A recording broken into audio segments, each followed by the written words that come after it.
Ooh, Wendy Bell Radio is live. Hey, how's everybody doing? I had fun with you guys yesterday. If you didn't join us, Weekends with Wendy, why not?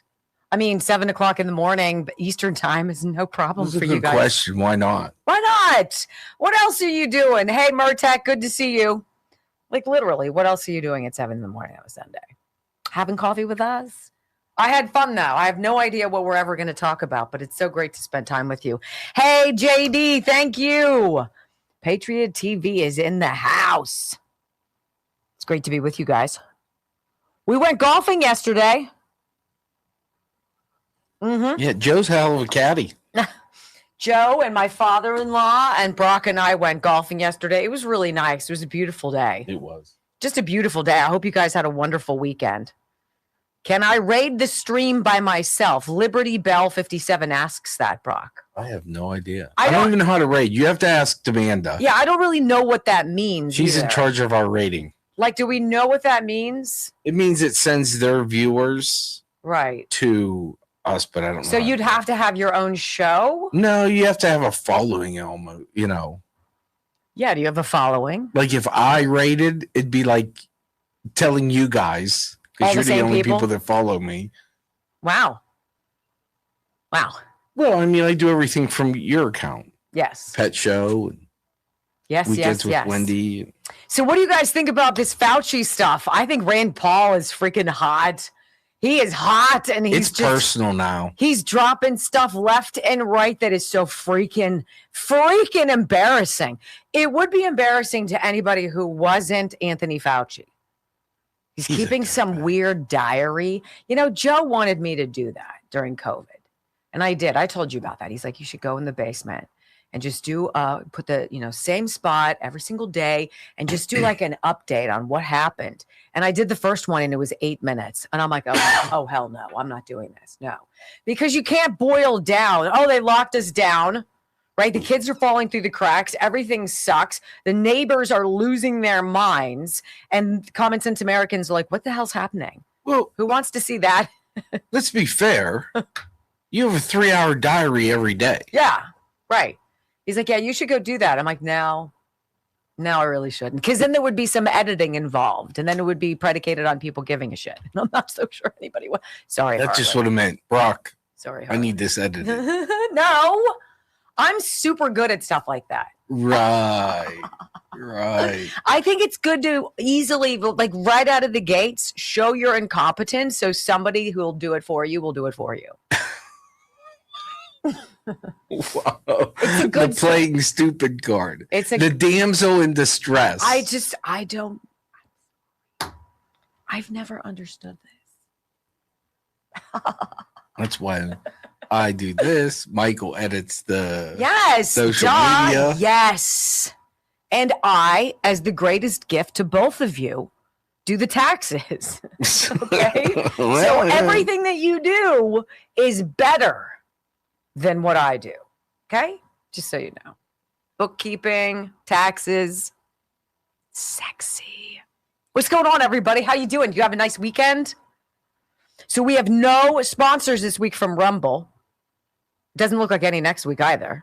I don't know if they're mad at us because we're not trying one of their new video platforms or what have you, but it doesn't do what we need it to do. Well, next week, we will not be here on Monday. Just a heads up. We'll put together a best of show for the radio, but you guys will just have a 3-day weekend. We're golfing.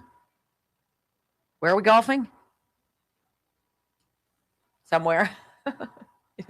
Shortiers Country Club. Is that right? I think.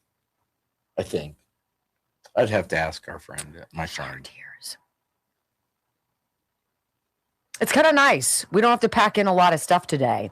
We have some sponsors starting on the podcast today. Super excited. And on the radio. That Drink LTV and Blood Flow 7 are both sponsoring a week of our podcast this week.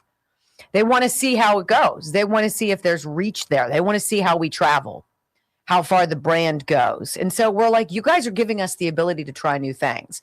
And we have a new sponsor on the radio as well. Who's that?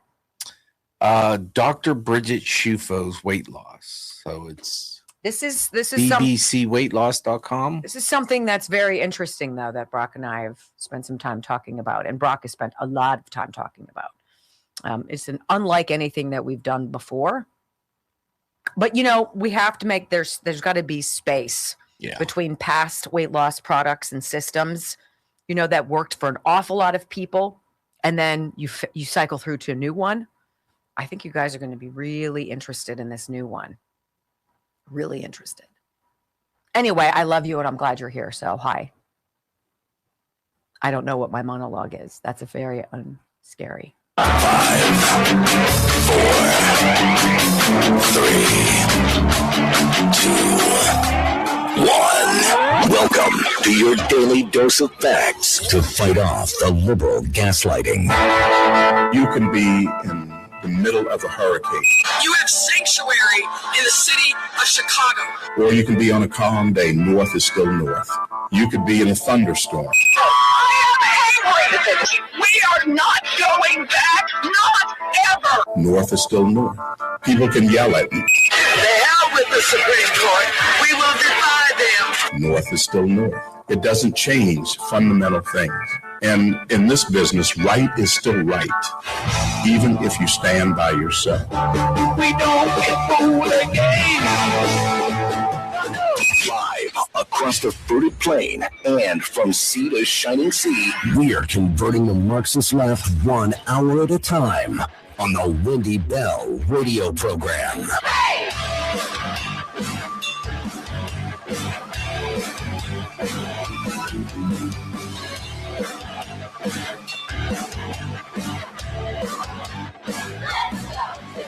Well, hello, America. Greetings to all of you across the beautiful fruited plain and welcome home to Common Sense Conservative Values. This is the Wendy Bell radio program, wendybellradio.com. That's where you go to get the live video stream, to participate in what we do here.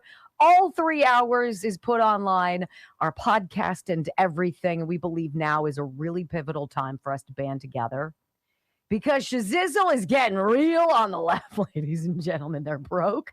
They're running around crazy. They're like self-avowed socialists. It's not looking good. Perfect time for us to get together and share the good news of conservatism.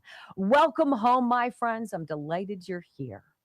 I pledge allegiance to the flag of the United States of America and to the republic for which it stands, one nation, under God, indivisible, with liberty and justice for all. Amen. I hope you all had a wonderful weekend. I'm going to walk you through kind of an explanation or like a dreamscape of some of the things that I experienced during the last 48, 50 hours or so since we last were together. And it was such a beautiful weekend here in the land before time, Pennsylvania. Southwestern Pittsburgh is where I am. And it really started just hours after you and I said goodbye on Friday. I got home and my second oldest son, Jack, and Joe got home from work in time, which was a blessing. We got in the car, headed out to PNC Park. And I got to tell you, if there is a God in baseball that designs the most beautiful environment to enjoy, not necessarily winning, but wonderful, wonderful tradition. Gosh, they settled in over PNC Park. We parked in our parking garage, walked across the street, no problem getting in the turnstiles, kind of meandered through as the sun was going down. Start time's weird now. It's like 6:30, I think. So we're getting there, finding our way, getting a cold beer. Ladies and gentlemen, it was that kind of night. The sky behind home plate looked like it was going to get stormy. And you know how when the sun sets sort of through storm clouds and the light dances off it in this kaleidoscope, it looks like fire? That was what we got to see sitting in the right field stands, which is just the greatest place at PNC Park to watch a baseball game. If you look over your shoulder, you see the Allegheny River behind you. Behind that, beautiful downtown Pittsburgh, Pennsylvania. And the skyline is breathtaking. The bridges going down the river, People holding hands, not at the game, but outside on the path, wandering down the Allegheny. People in their boats, mooring up, enjoying the game, sitting outside the park, looking through the stands at the big screen. It was that kind of a night. It was packed. We were playing the Cubs, right? And Joe's friend from college, from Boston College, moons ago, John Shambi, is the Cubbies announcer. And we had hooked up with him and said, hey, after the game, after the Pirates lose in extra innings because we have no bench, we have no bullpen. We'll meet you across the way at this beer bar and figure out where we're going to go.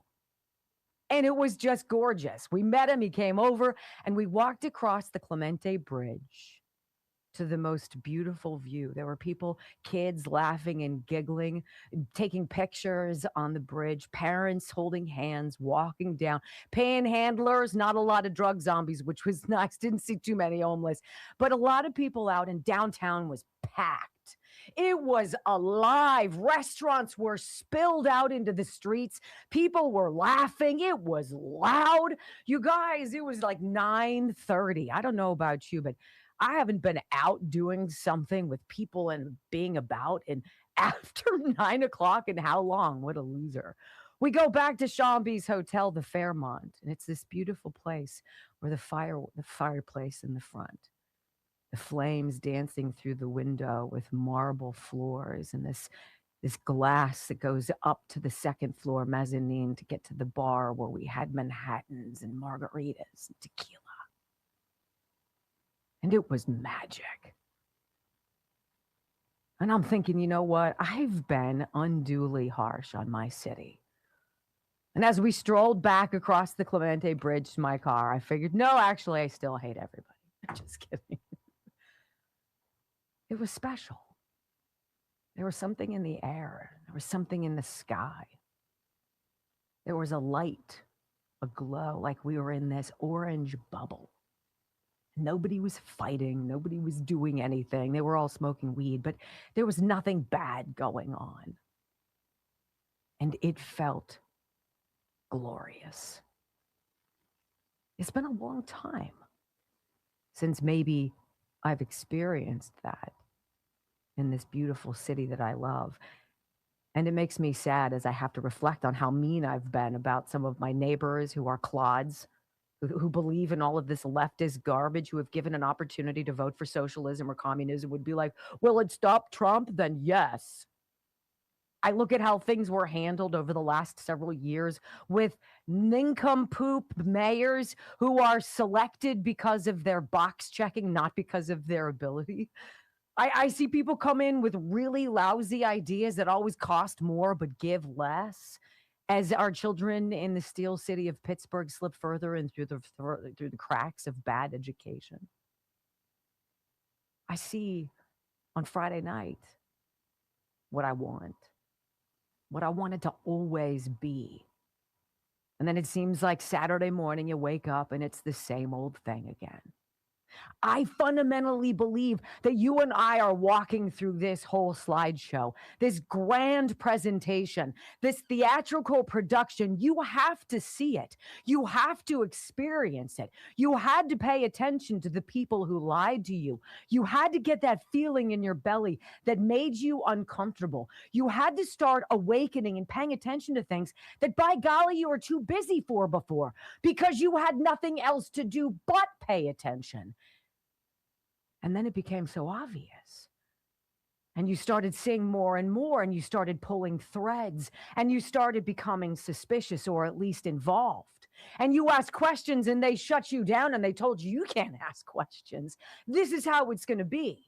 We know better than you do. Why don't you set aside and let us do what we need to do? And we watched the collapse of these cities like Pittsburgh that we love. These 10 cities forming all over the place, drug zombies, the mentally ill meandering the streets, violent crime, lack of police, lack of accountability, a lack of honesty. It doesn't work. What they want to do doesn't work. We are fighting for what does. Safe streets, good schools, accountable people, punishment for people who create crime and make us uncomfortable, deporting dangerous people who shouldn't be here, uncovering fraud that robs us but steals from our families. I want that PNC Park night. Not just once in a while. Not just every so often. I want it every single night. And that ought not be too much to ask for. That is what I believe the end game of this performance is. That I believe where you can smell it and you can feel it and you can taste it. And it is good. There's some people who are about to go down, ladies and gentlemen. Their punishments might not be what you and I would hope. And when I'm particularly salty, I hope for dire punishment. But sometimes stripping someone of their notoriety, of their own self-inflated value, knocking an ego that has exploded into the stars, down to size, and exposing the depravity of people like Tony Fauci and the Biden crime family syndicate and all of these socialists who just want to take your money so we can all be equal. I want my PNC Park night again. What's coming up on the program is great. We're going to begin with the White House Correspondents' Dinner. I personally didn't care at all about a bunch of kings of Blowhardia getting together and powwowing and congratulating each other on lying often. But the president knocked it out of the park. It is totally worth it. It's coming up after the next segment. Do not go anywhere. You're listening to the Wendy Bell Radio Network. I want my PNC Park night. I need to come in and check that. The mic. Yeah, I had to mess with your mic settings from my. It's supposed to be a what? Let me just look. I'm sure it's something I fooled up on. Let me tell you about, what do I want to tell you? Oh, Tulip Blooms, tulipblooms.shop/Wendy, okay? You know Tulip Blooms. The massaging oil I put on my hands, let soak in, and makes me feel like I've been to the manicurist. It's fabulous. They're sending me my fragrance samples. We're going to get to carve down our favorite scent. I'm going to have a Wendy Bell scent. We won't call it that because that seems kind of weird, but we'll come up with something. It'll be the fragrance of fabulous. That's what it'll be. tulipblooms.shop/Wendy. 10% off. It's wonderful. The most luxurious, decadent even. I usually use that word when I'm describing flourless chocolate cake, let's be honest. But it is kind of decadent. The most wonderful skincare line you will ever enjoy. tulipblooms.shop/Wendy. 10% off what they have. Get it. Oh, I have to read to you, and I will in the next break, unless I probably have time for it now. Let me see where it went. I got a great email. So worth it. It's from Lori. You ready? Hey, Wendy.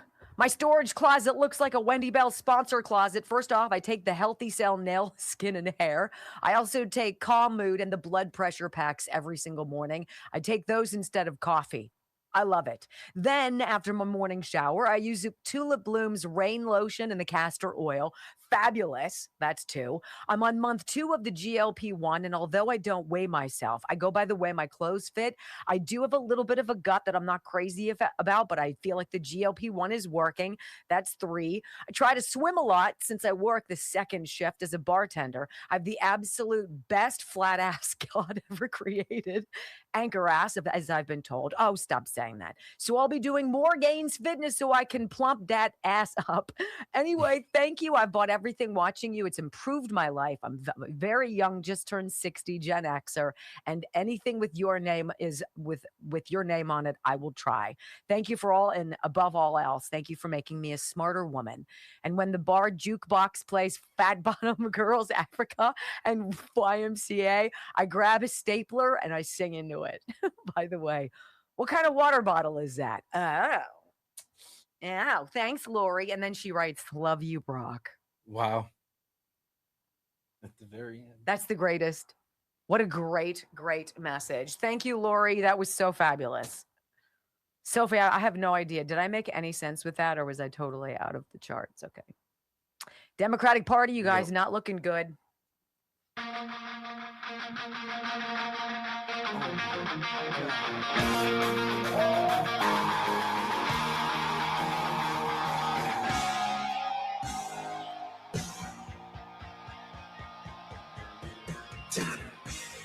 Welcome back to the Wendy Bell radio program. You guys, I've got some bad news.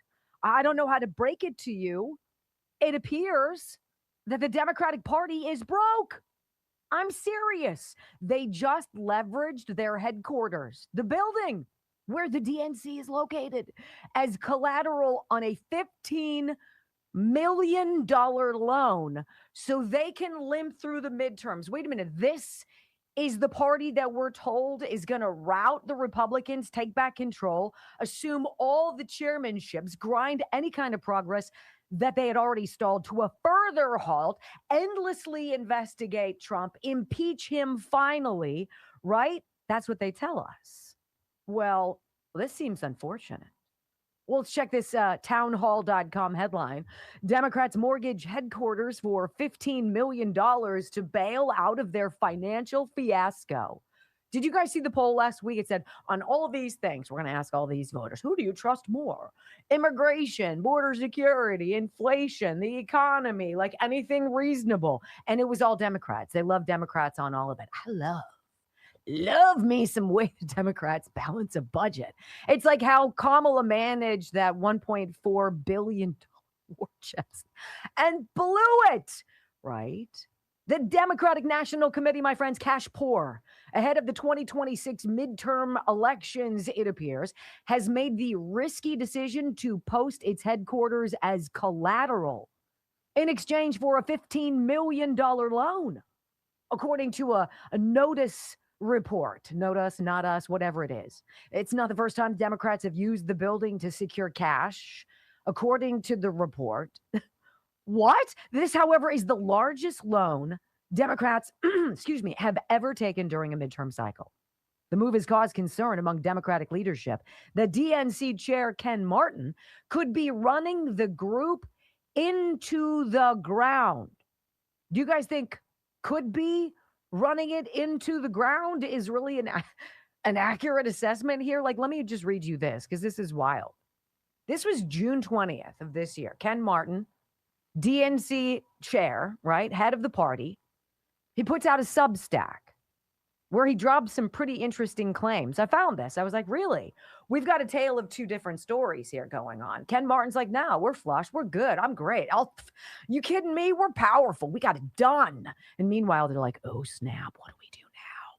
Sell back the napkins. So he writes this. This is his Substack. The current DNC has raised the most money of any DNC without the White House in the 198-year history of the Democratic Party. Through June 2026, this DNC reported total receipts of more than $207 million. During the comparable 18-month period of the last Trump-era cycle, when Democrats were also out of the White House and rebuilding toward a midterm election, the DNC reported $109 million. So this is $100 million more, roughly 90% more than the most relevant historical comparison. They say the DNC, he does. This is the guy in charge of the DNC. All these grassroots donors. Who do you think is giving money to the Democratic Party?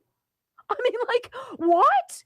They've got that wackadoodle DSA co-chair broad, whatever her name is. You're going to hear her in a minute where Shannon Bream rattles off. Now, is this true?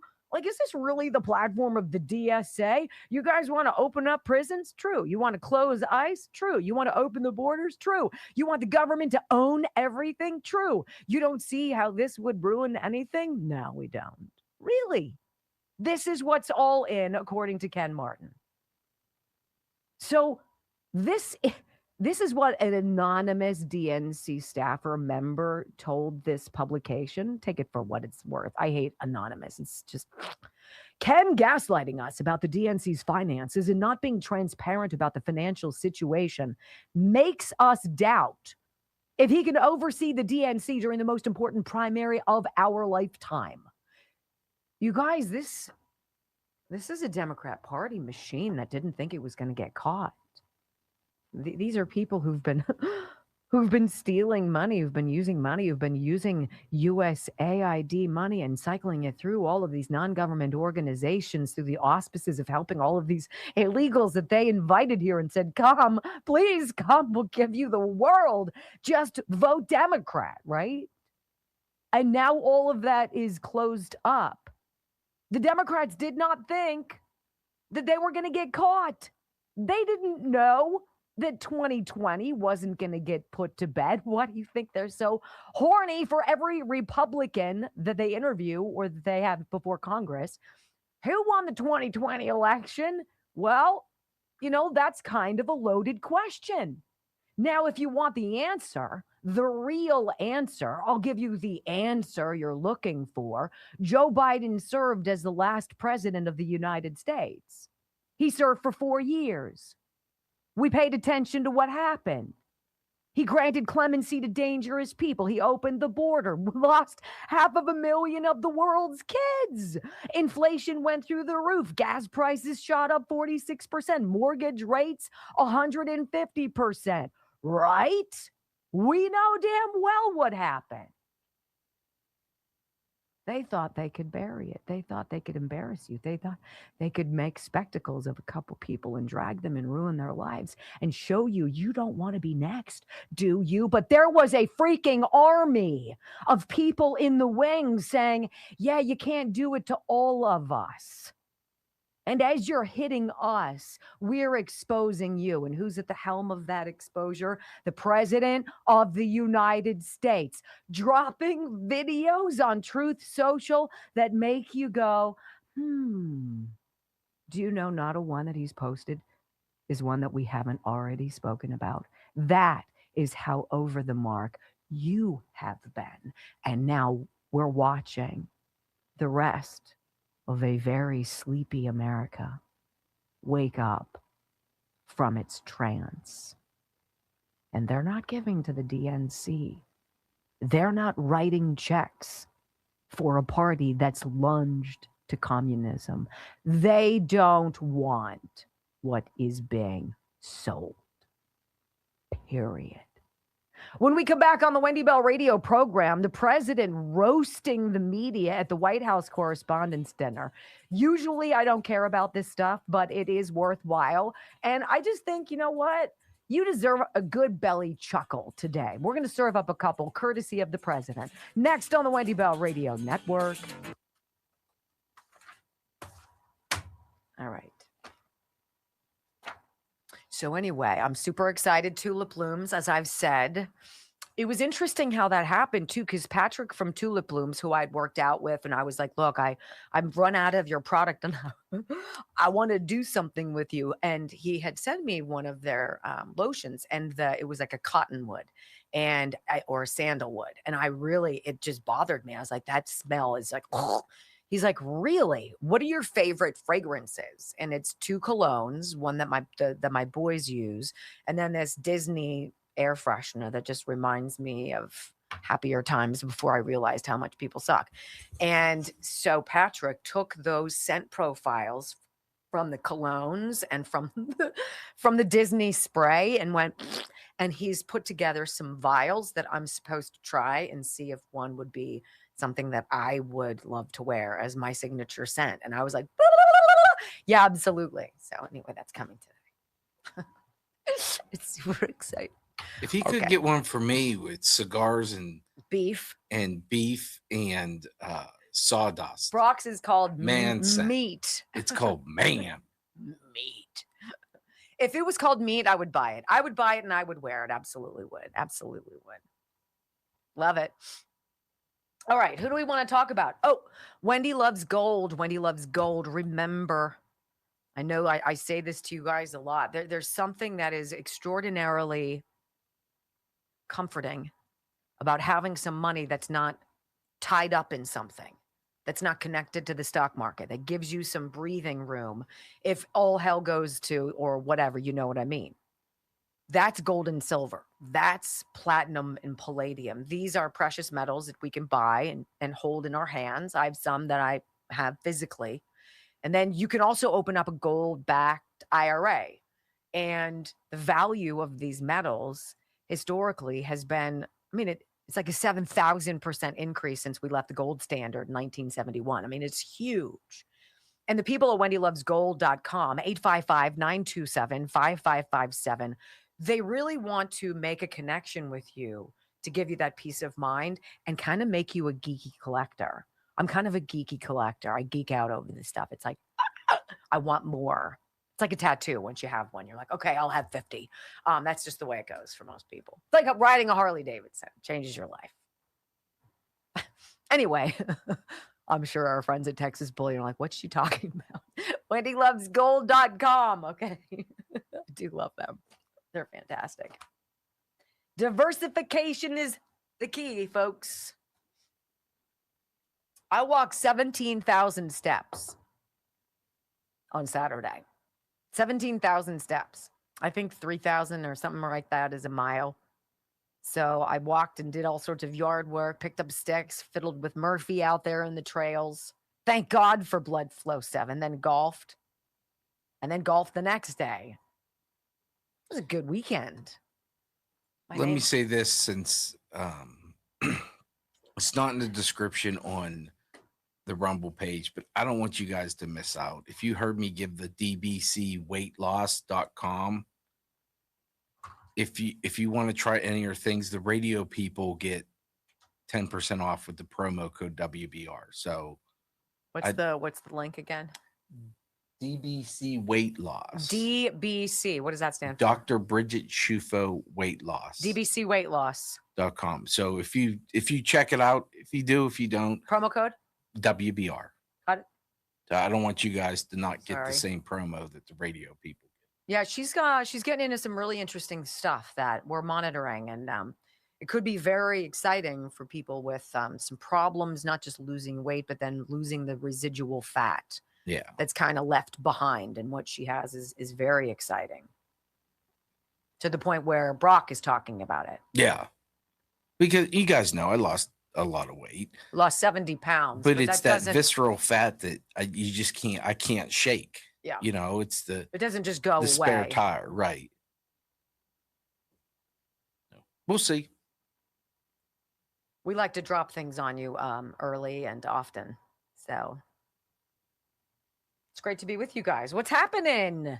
What's going on? We were number 3 on the leaderboard yesterday, which always tickles me. It's just ridiculous, right? I mean, isn't it silly how it's 1.31 rumbles? You guys remember when we were at the days and just shy of 4,000 watching? Hi, I'm so glad you're here. Remember where we would always start? We would have 1,000 before we started, and at least 1.5 at the bottom. We have fewer than half the people watching because of our time changes, but you guys are really on track. You guys really are on track, and I'm extraordinarily grateful for that. Thank you. We're inching ever closer to 100,000 followers, you guys. If you want to be, let me give the official count. If you want to be a part of that, hit that WBR, or no, hit the follow button. We are 1,906 away, so under 2,000. This is very exciting. I'm super pumped. We have 146 comments already. Good morning, Darius. Hi, Demanda. Hi, Sherry. What's up, Tread State? Hey, Glow. Hi, Rob V. Good to see you, Bill Fred. Hi, Tree Holland. Andy Butler, good morning or good afternoon. Duga, or Doug's, rather. Sorry, Doug's. I just made you Duga. Sorry. Hey, Rusty and Grubby. It's good to be with you guys. Thank you for being a part of my family. Love it. Love, love, love it. God, if only the Pirates had freaking won once. Sucks. So, Quit asking for things that you know. I won't know, happen. I know. It's just dumb. Damn bullpen.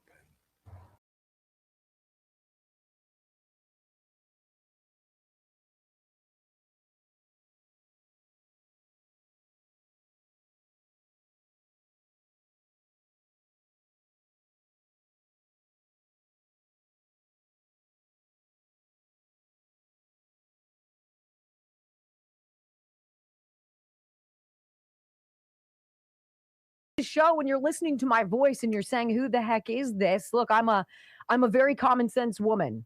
I like good people. I like people who tell the truth, who look out for others. I'm a mom. I love this country and I don't lie to you. That's the deal. That's the connection here. And over the course of many years, you guys have developed a very close family bond with us. And it matters to me because this is the foundation that allows us to rebuild what we're hungry to rebuild. We have to expose the ridiculosity, the suck, the lies, the fraud, the corruption, the evil, the darkness, the cabal, the deep state, all of it, if we are to rebuild the way we want. And Trump has a great way of doing this. I do wonder how the guy ever gets enough rest. Swear to God, I have no idea how he squeezes it in. But at this White House Correspondents' Dinner, so this is a tradition that goes back 100 years, more than 100 years. And it started informally as people who were basically reporters talking about government getting together and having an annual meal. And it has since expanded. And then in a certain time, I think Calvin Coolidge was the first president who went. And then it's sort of this deal. I don't know how it goes that Trump is invited. I don't know how it goes, but he is there at the White House Correspondents' Dinner. First one, as you remember, was cut short because that lunatic with a gun managed to get in, and it was just nightmare. So Trump takes some swings and uses the time to basically call them out. This is his, it's not a revenge tour. He calls them out and he makes them uncomfortable, and it's freaking hilarious because they can't laugh. They long ago on the left stopped having fun, right? They can't have fun with comedians. There's, no joke that's funny anymore. There's nothing that has levity to it. Everything is heavy. It's angry. It's resistance. It's rah, and it's deranged. And he calls him out for it, which is brilliant. So here he is, audio soundbite number 1. The president setting the tone, basically looking into his magic 8-ball, and he's seeing the future when he's no longer the president, no longer their complete obsession. Like, what will you fake news people have to obsess over? Here you go. People have no idea how lucky you are. When I'm gone, you're all going to be broke. Your business model is going to be finished. No, it's true. When I'm not around, you're going to be broke. There's not going to be anybody to report on. Nobody gives a damn about anybody else. The New York Times the other day had 5 stories about me. Before I got into politics, in my whole life, I had 7 front page stories. This is years of success. I think 6 were good, 1 was bad. I had 5 stories, 7, 5 good. Yeah, I had a total of 7 stories on the front page of the New York Times. That's not bad. Now I average about 3 or 4 a day. All different topics, all bad, everything bad. Everything bad. Why does it all have to be bad? He says. This is a perfect audience. Now, are they going to listen to him? Are they going to change his ways? No, but they're stuck.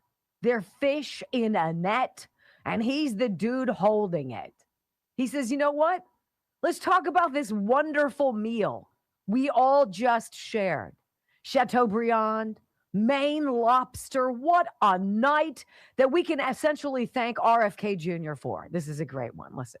I hope that everyone finally got to enjoy their entire, very delicious beef tenderloins, very special beef. And I want you all to know that Bobby Kennedy, who's right here, personally ran over the cow in his car. And he cut it up and he brought it here for you to eat tonight. So it's very fresh. And Bobby also suggested an appetizer featuring his favorite cut of male raccoon roadkill. But we drew the line at that, Cheryl. We said, no, we're not going to do that. We're not doing that. We love Bobby. I'll tell you, he's a piece of work. You think it is fun, but he is a very different kind of a person, I will tell you. But he has what it takes, and he's smart, and he loves the country, and he wants people to be made to feel good. You agree with that, Bobby? He wants people to feel good. And he's doing a fantastic job. Thank you, Bobby. Thank you. We can joke all we want, but thank you. I mean, I don't think we talk enough about that relationship. What president invites somebody who's literally an opponent, a presidential opponent, and says, hey, come into my cabinet, even though you're from the opposing party, because I have a job for you, and I think you're going to absolutely crush it. Bobby Kennedy, no question, no question, loves the idea of making America safer, cleaner, healthier, period. Trump sees it. So we're different. You come be you. You do what needs to be done. What Democrat would ever do that? They wouldn't. And then in this audio soundbite, the president can't resist taking a few digs at Adam Schiff. Oh, Adam. But the association really put on a big show, and they have somebody very special. I look forward to seeing him. And so they thought about going with a professional clown for entertainment. But Adam Shifty Schiff was not available. You know, he's known, I called him, I hate some people, you know, I shouldn't say this, I'm not supposed to hate, I'm supposed to love everybody. But he's a terrible person, he's a liar. And I called him Watermelon Head because he has the largest head I've ever seen with the smallest neck, pencil neck. How does that big, fat, ugly head stand on a little pencil neck? I love it. Look, people are like, oh, that's not very nice. He's so nice. You know what? He has no more F's to give. How about that? He's got a jar of F's. The F's are gone. He's given them all away. There's no more left to give. You guys lie about me. You went after me. You did your dreamscape of the whole call with Zelensky. Well, let me tell you, see? Here's how it's going to go, see? You're a lunatic. You're a complete deranged Trump hater who's got a lot of interesting mortgage fraud questions to answer, doesn't he? Oh, and then he hits Gavin Newsom. Oh, Gavin. It's just... And it's traditional that at least one or two potential presidential hopefuls attend the correspondence dinner, but many of them seem to have really chickened out. I was disappointed that Gavin Newsom didn't show up. He didn't show up. He should be here. But I heard that he recently said that we will lose our country if we don't fight fire with fire. And to be fair, there's only one thing we know about Gavin, and that's that he definitely doesn't want to fight fire with water. He's got a lot of water he never uses. What a disaster. That should have never happened. I mean, right? I mean, it's a terrible backdrop of a story, but it's true. And then the president congratulates Caitlin Collins for receiving the Excellence in Presidential News Coverage Under Deadline Pressure Awards, and then absolutely shreds her and Bud Light with one rock. I mean, it's okay. Here you go. I want to personally congratulate CNN's Caitlin Collins on receiving her award. It was all about me. It's a fake. She shouldn't get the award. It was a fake, but I didn't mind. I said, Caitlin, congratulations. But it was fake. There's no question about it. But she's a young, attractive woman. She never smiles. I said, Caitlin, do you have a smile? Smile. You have a nice position. You're at CNN Fake News. You should be a happy person. So smile, Caitlin. Just smile. But we attack, and I thought Caitlin had really made it big with a major new sponsorship. But then I informed her that it wasn't her on the Bud Light can. It was Dylan Mulvaney. And Dylan Mulvaney cost Bud Light $35 billion in market cap. That was the worst commercial.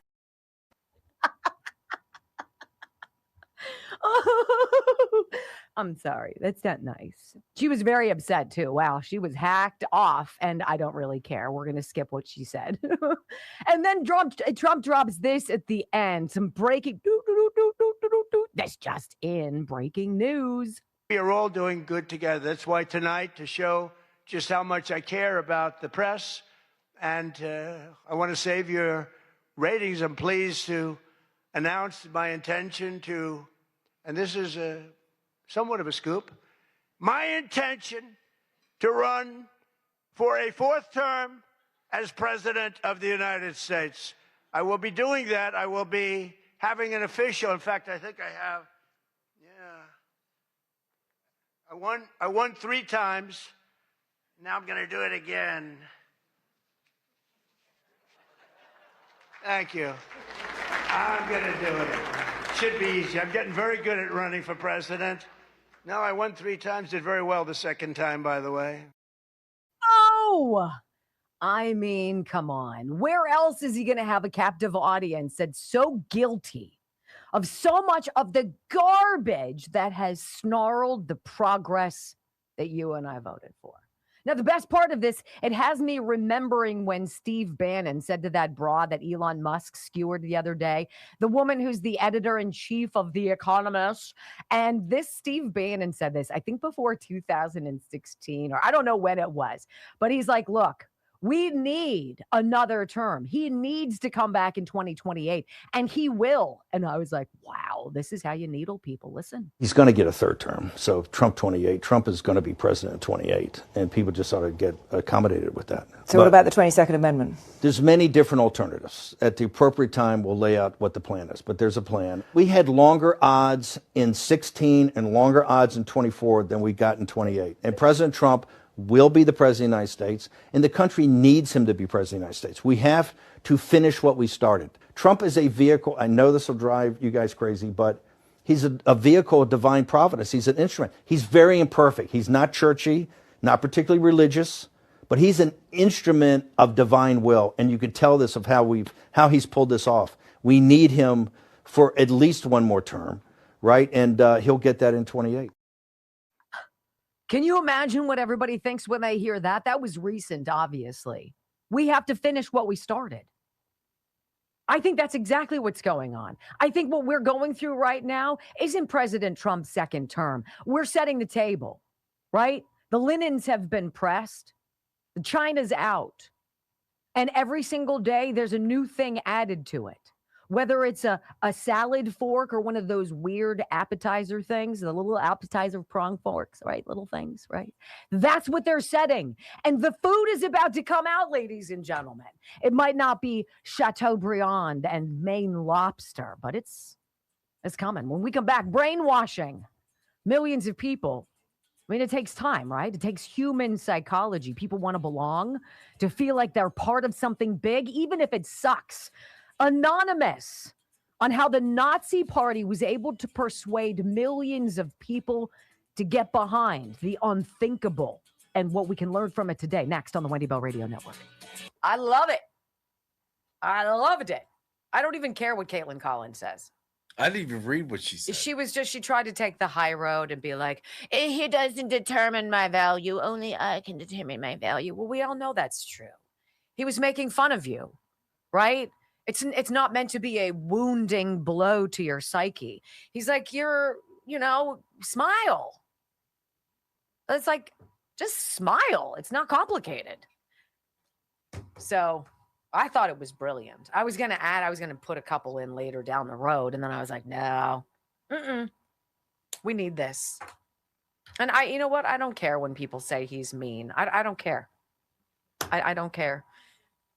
He's been gone after literally and figuratively for far too long. He can throw a few down himself. It's cool. All right. Ooh, health revolution. I'm super excited to talk to Michael when he determines after he speaks with his health revolution representative again. This is this idea that if you're part of the Affordable Care Act marketplace, prices are going to be going up in a big way. Premiums are going to be going up in a big way. You've got Cigna dropping out of the plan. You've got 3 million people this year dropping their coverage. It's just not affordable. The copays, everything, it's too expensive. It's not convenient. We could have told you this when no Republicans voted for it. So if you're in this weird place where you need health coverage, but you don't even know where to begin, info.healthrevolution.net. Literally write that down. If you're on your computer, type it in, open up a new box, a new window, info.healthrevolution.net, drop down bookmark, add a bookmark, and when you have a minute, go. Enter your information, make an appointment with an agent, tell them what you need. If you're under the age of 65 and you're relatively healthy, you're probably going to save 30 to 60%. I'm just telling you the truth. You get to devise your coverage. You choose your doctors. There are no copays. Premiums down 30 to 60%, period. So, Michael, I connected Health Revolution with my son, Michael, who's 26, and he's going through the process. And he's like, I didn't realize it was going to be that easy. It should be. It should be. Info.healthrevolution.net, 800-868-6187. 800-868-6187. Write it down. Write it down. You've got nothing to lose except, right, saving money on your premium. How about that? Crappy coverage. Yeah, you have nothing to lose except crappy coverage that costs too much. And okay, that, can we do this, Sniper, real quick? Yeah. We probably shouldn't tell you this. Uh-oh. And if you I just recorded a commercial for it, though, so you have to. Don't order this week. Okay. That's the Sniper commercial. This stuff's great. You guys all know that. Disinfectwithsniper.com. This is a back-to-school thing coming up, though. Yeah, don't. And it's coming up in just a couple days. He'll be mad if he knows, so don't say anything. A couple days from now. Yeah. So there we go. Save yourself some money. Yes. Who's new? If you're new, shoot me a comment. Not in the chat, but over here below the video box. Shoot me a comment. Tell me where you're from, how you found us. I'd love to say hi and welcome you. You guys got it was like 940 comments on Friday, which is nutty. Because we get in the chat, you guys blow it up. We get about 6,000 to 7,000 chat comments a day. Which is wild. Nobody gets that. I don't think so. I could be lying. I don't think so, though. I love you. Steve Bannon, that was an interesting soundbite.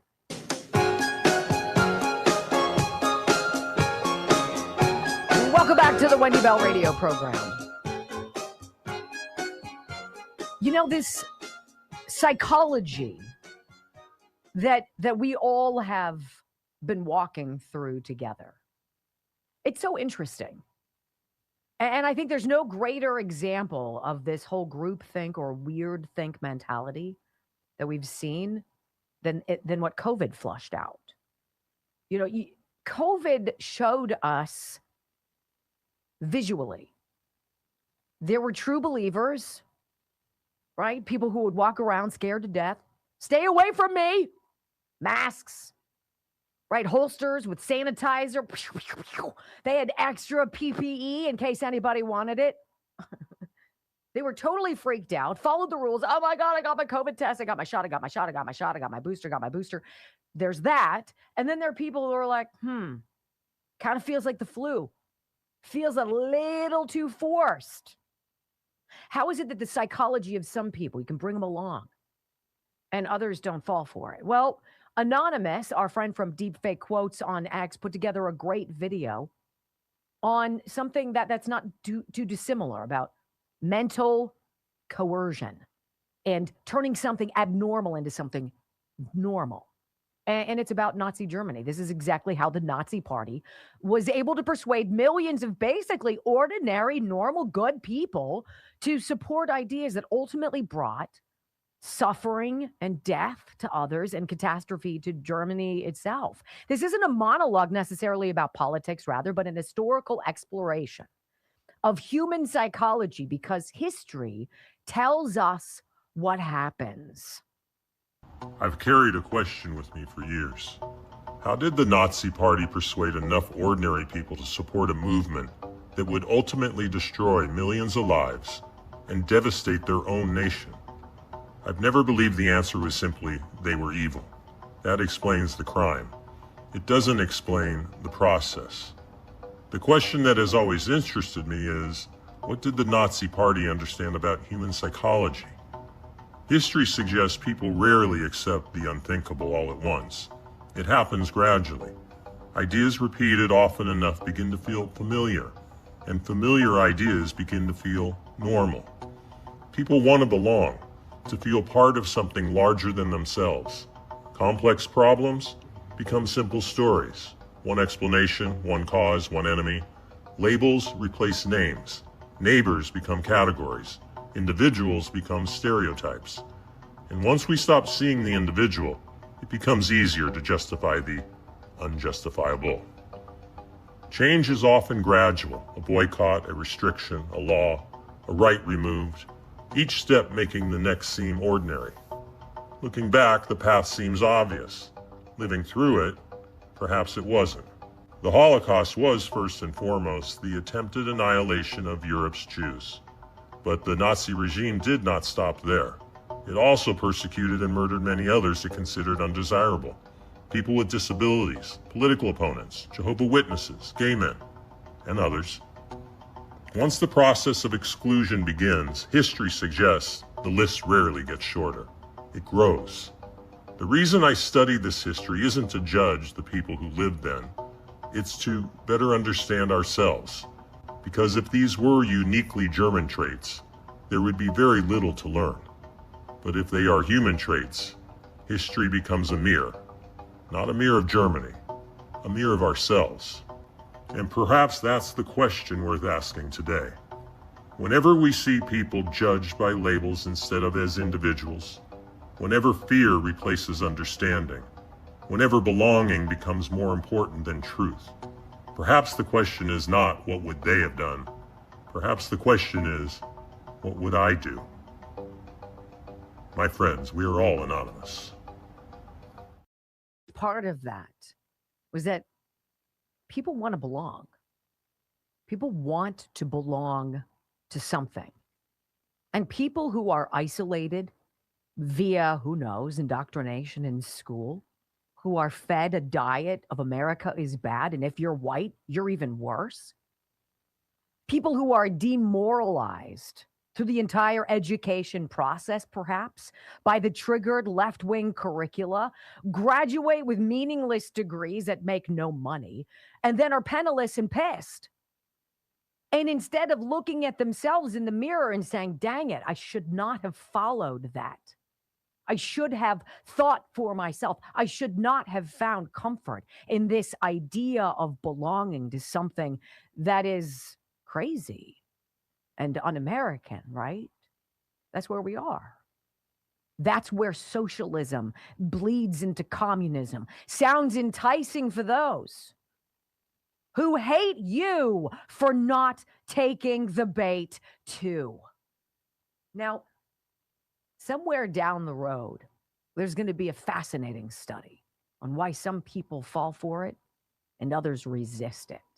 But for now, you're watching the performance and the awakening. When we come back on the Wendy Bell radio program, Katie Pavlich and Catherine Herridge digging into those declassified documents that the White House dumped right after Trump addressed the nation. What she found was that Joe Biden was being bribed by China.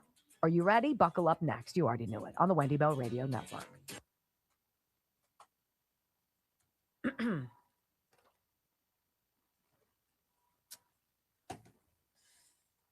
All right. I'm soon to be, let's see. It's amazing while you're looking for. Oh, go ahead. I was just going to say I really want to thank this company called Up Wellness. Up Wellness is a company that tapped into something that I really haven't heard many people talking about. And hydration obviously is good for us down to the cellular level. That without it, obviously we die, right? We need water, we need nourishment, we need that hydration. But that you can drink yourself into oblivion and not hydrate the organ that is the one that regulates your hydration, and that's your liver. Your liver needs to pass all these things, wastes and bile and all this stuff. And without it being hydrated, you can feel sluggish. You can feel tired. You can look it too, right? Bloated after you eat. Your skin looks like bleh, and you feel old and crappy. Up Wellness said, you know what? We really like your audience and we like your message. And we believe in this product called drinkltv.com/Wendy. I'm drinking it. drinkltv.com/Wendy, up to 64% off. I'm drinking this whole bag. I'm going to see if I notice a difference. Oh, the whole bag, that's right here. drinkltv.com/Wendy. Join me. And thank you to you, Up Wellness, for sponsoring our podcast this week. I'm very excited to have you. drinkltv.com/Wendy, up to 64% off.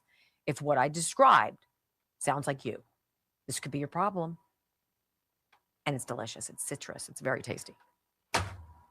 What were you going to say, Brock? I beg your pardon. No. If you're a P1er, I've taken a class. It was strictly in college on the Holocaust. Jewish professor. He brought people in who were part of the Holocaust. And I had a conversation with him after the class. And he asked me because it was the first time they offered it, he asked me what I would change. And I says, I think you really have to change, if you want my opinion, the way it happened. You never talked about how we got to the Holocaust. You just talked about the Holocaust. Started. And I said, the propaganda. And look where we are now. This is all propaganda. It's he's all a Nazi. Mm-hmm. He's this, he's that. Hitler used pamphlets, dropped pamphlets. It's the same BS, just a different time frame. They bought radios, beautiful radios, remember, for people in Austria? Here, tune this in. And it was all of the Instead of using pamphlets, now they're using the internet. It's the same playbook. It's the same exact playbook. If you don't understand it, if you don't understand or read history, you are going to repeat it because people already fell for it once. And if you can't recognize it when it's right in front of you, history becomes a mirror. Yeah, you're going to fall. I like that, Anonymous. You're going to fall for it again. Right.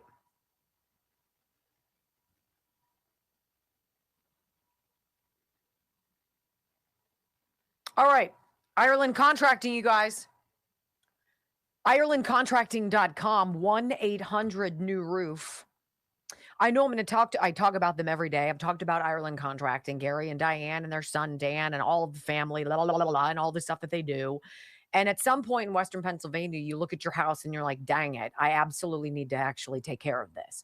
Whether you have a critical situation where you need new gutters and downspouts, or even more critically, you need a new roof, because that'll fudge up your world in a heartbeat. One torrential downpour at the point of no return for your roof, the damage is unreal. Get an estimate. Call 1-800-NEW-ROOF if you live in Southwestern land before time. 1-800-NEW-ROOF, IrelandContracting.com. Have them come out to your house, climb up on your roof, take pictures, show you evidence. They'll show you this is this and this is that and this is what we believe and blah, blah, blah. And if you're not ready yet, Gary patched mine like 4 times. He's like, pal, it looks like a calico cat up there. Stop it. Bite the bullet, get the damn roof, shut up about it already. And I was like, Gary, it's a lot of money. He's like, welcome to roofing. It sucks, but we won't screw you. Okay. How about those magic words? Not 50% off, but we won't screw you. Okay. 1-800-NEW-ROOF, IrelandContracting.com.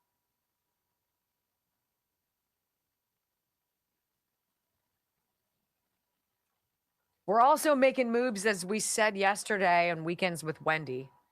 We're moving some merch forward. We're pushing some things. I think I found a shirt that I really like. I might run it by Demanda, but I really like it. We'll see. No, you got to make sure we can get it first. I know.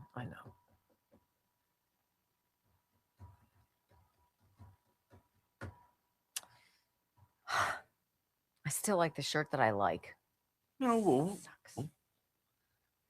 easy killer. What? I'm not being killer. See, Wendy is very, very persnickety. No, I'm not. When it comes, yes, no, here's what I mean. In not a bad way. You like what you like. And if you don't like it, you're not going to wear it. And I can't wear women's clothing. So I don't have to like it. I'm a t-shirt guy and a golf shirt guy. You're representing hard today. Representing Steel City, baby. This is we both like this. And the owner's great too. So that's where we used to go. We'll have to start our routine again once our schedule changes. It's nice having a routine. Routines are hard to have at 3:30 in the afternoon. They're far easier at 1:15. Yeah, you 1:30. people start doing stuff. We used to do it when you guys were still working. Right. Now we're just in rush if hour. I ever go to the store, people are there.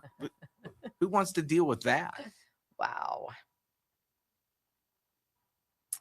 Did you guys know that with this John Fredericks media thing, where we're on all of his radio stations, that we're on 8 radio stations in West Virginia? The entire state. Is it 8 or 9? I don't know. You told me 8. I'm parroting you. I trust you. I believe I told you 9. But... We have 9 radio stations. That's crazy. That makes me so excited. Wild and wonderful West Virginia. What a God's country. It is just about as great as it gets. Beautiful. 5,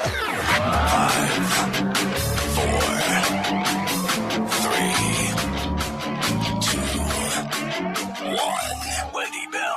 Inspiring solutions to save America, one show at a time. Are you ready to get on board? They believe that they can destroy this bond that exists between you and Trump if they somehow make Trump look bad, make Trump look like a reprobate, embarrass you about Trump. They can't do it because you came before Trump. Desperately want Trump gone, and I know that they desperately want it codified, that Trump cannot run again, because make no mistake, they remain scared to death of you, and they remain scared to death of Trump. Trump, 75 million.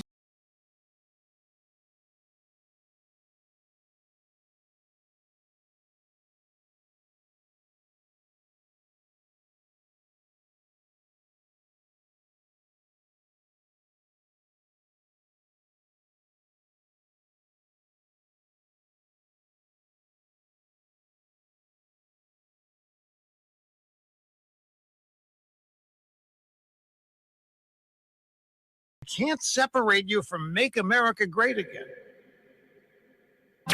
From sea to shining sea, 3 hours of bold truth and excellence. The Wendy Bell Radio Program. Hey!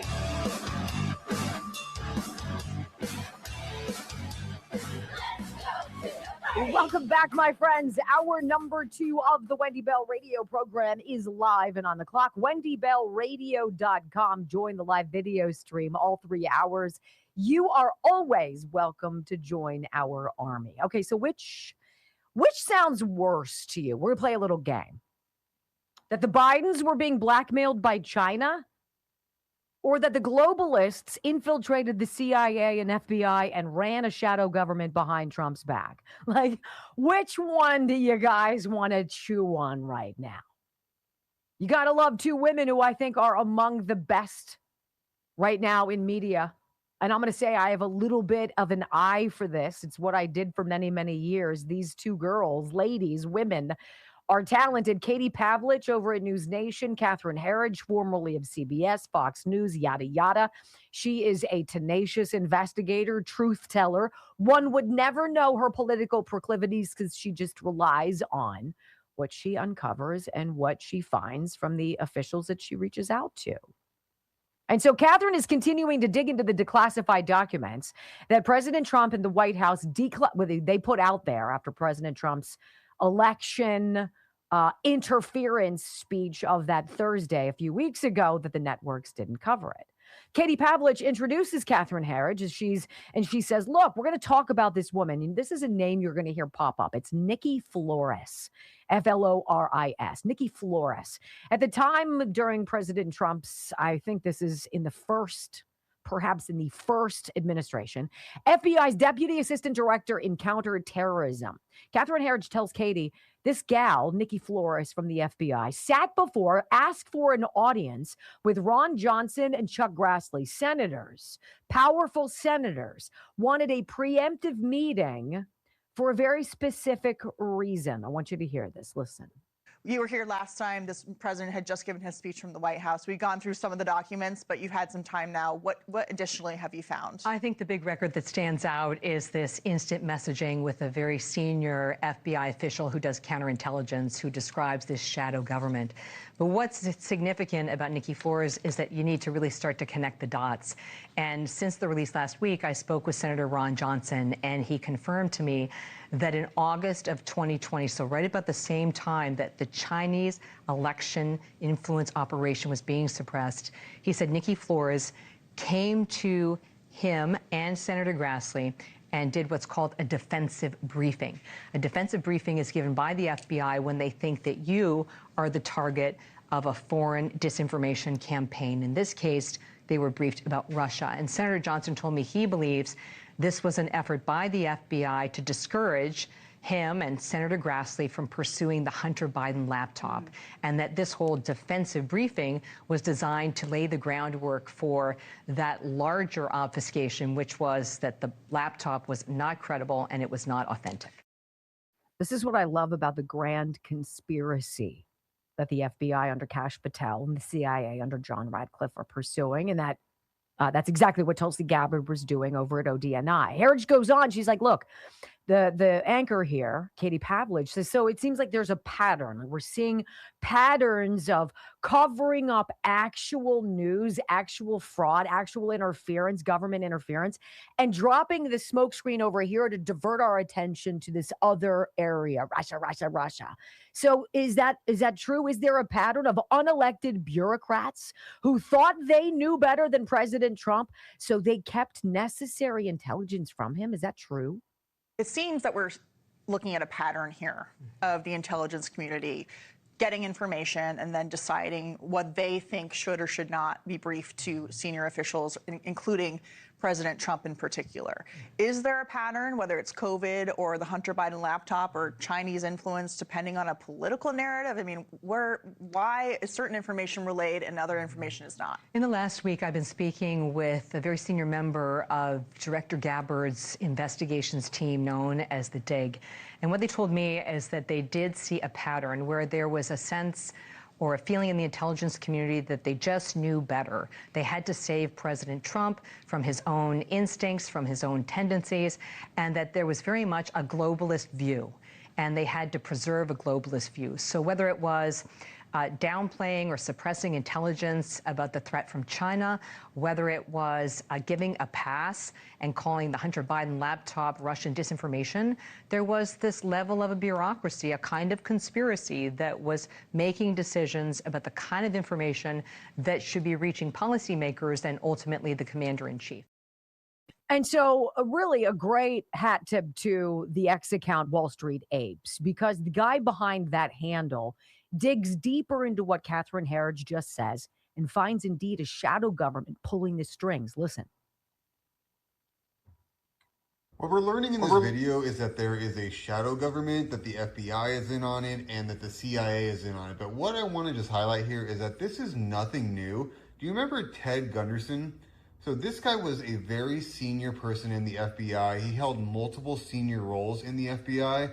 So he ran multiple field offices. He ran the LA field office. This was one of the largest field offices for the FBI. He was actually so high up and prominent that he was going to be director of the FBI at one point. He was in the running. So the point I'm trying to make here is that this guy knows what he's talking about, and it ties into what you just watched, because he's saying that the CIA and the FBI are infiltrated with globalists and the globalist movement, just like we just heard in that investigation. And he was saying this all the way back in the 70s. So this is a long time coming. Just listen to him here.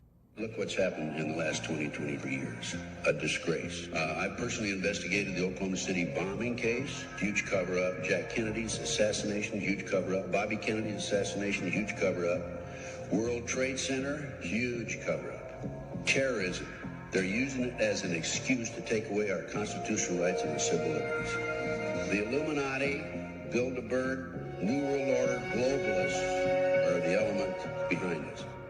It dovetails into the satanic movement, and this movement has infiltrated into our intelligence community, the once great FBI and the CIA. So you heard what he said here. He said that it has dovetailed into the CIA and the FBI.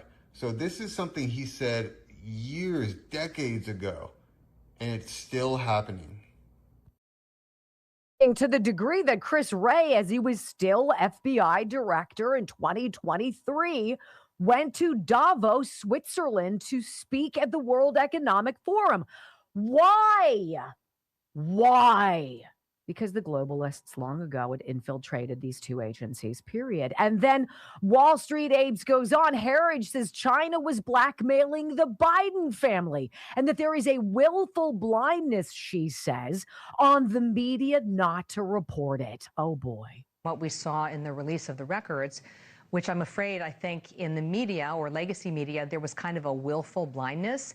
They didn't want to look at the records. All you had to do was spend a couple of hours. I found these records, which are talking about blackmail by China. It was for President Biden's daily brief. I can conclude, I think, that it was probably about targeting his family. When that kind of information is not reaching a decision maker, ultimately the United States and the American people are the losers. Right. And I think that's what people need to be focused on. Well, and it's dangerous as well. Yeah, exactly. Because they're not getting into it.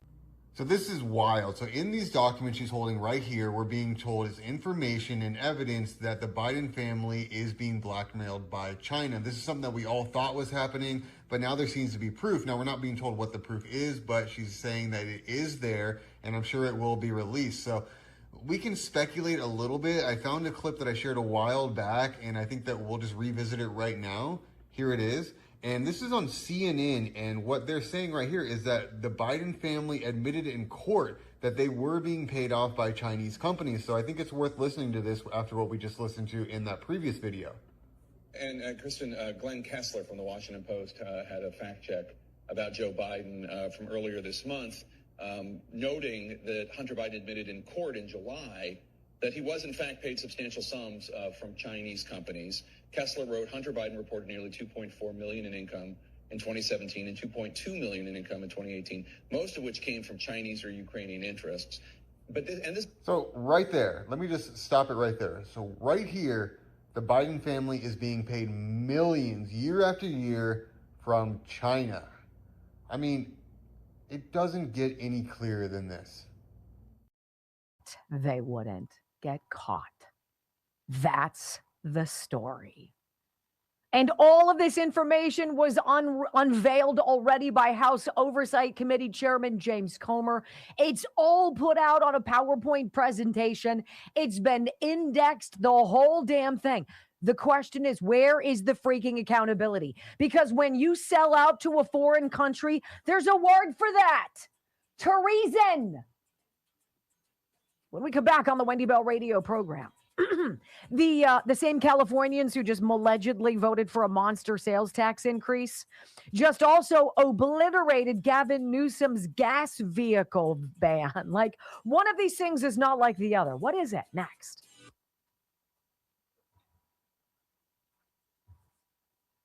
Like, we've been talking to you about the Biden laptop, about the Biden crime family syndicate. We went over all of this, right? This is so, we're just waiting for freaking everybody else who hasn't been paying attention to catch up. And sometimes it sucks. It really does. And I will agree with you on that. Wall Street Apes is my hero. Freaking love him. Wherever you are, babe, you're my hero. Harry Enton said, Brock, that the White House Correspondents' Dinner was a yawner, that Trump was awful, that all of his jokes sucked and nobody enjoyed it. Well, what do you want him to say? He's got a poll out, I'm sure. People didn't like it at all. They think he's horrible. Well, of course they think he's horrible. Right. He's making fun of. Here's what kills me. They all laughed when Obama did it to him at the Correspondents' Dinner. Yeah. HealthyCell.com/Wendy. HealthyCell.com/Wendy. If I told you you could take a vitamin or what have you, a supplement and a pill, and it may or may not actually be digested by your stomach and make it into the body parts that you needed, or that you could take one in a microgel pack that you just go and slurp into your mouth, that I could tell you is 165% more absorbed than that pill or capsule. Which one would you prefer? You'd probably take the microgel. Why am I spending money if it's not going to get where it needs to go? And I ended up leaving it in the toilet, right? I wanted to get to my blood. I wanted to get to my cells. That's why it's called Healthy Cell. HealthyCell.com/Wendy. If you need help sleeping, there's a Healthy Cell formula for that. If you're worried about your blood pressure, blood sugar, if you'd like to increase blood flow, cardiovascular health, and heart and vascular system, there's a Healthy Cell for that. How about your eye health? How about being able to relax and just take a pill without taking a pill? There's a Healthy Cell for that. I love this company. I use their products all the time, every day. Every day. 20% off. HealthyCell.com/Wendy. That's what I'm talking about. Uh-oh. Are you going to hurt my feelings? No. Wow. Is that good for her? It was 30 minutes. Who shared that? Kate. Is that good or? She got 2 from another place. Is that right? Yes. For 36 minutes. Right. This is such an interesting and well-written article by this site. I don't know if you guys ever follow this particular site. And Astrid Callahan, who wrote it, it's a great article at Economic Collapse.report. I found it interesting. I have a left twitch, a twitch in my left eye. It's driving me bonkers. You mean punch you in your right eye? Bonkers. Why would I want you to punch me in my right eye? You forget about your left eye. No, it'll be itchy and sore. So no, it'll be pew. It's so annoying. Yes, don't go to disinfectwithsniper.com today. Yeah. No. Wait. Well, you can. Yeah. There's other they stuff have there. Deer repellent. Oh, someone already bought the deer. I will tell you the mosquito spray, the stop eating my effing hosta deer stop spray, huge. Then there's that one that stops like ivy and mint and strawberry and those deadweed brew. Forget about it. How you doing? Bye-bye. Doesn't come back. Oh, and then there's all of the Coast of Maine organic fertilizers and such. You do want to go to disinfectwithsniper.com. Buy other stuff. I mean, Hunt Chef spices are fantastic. But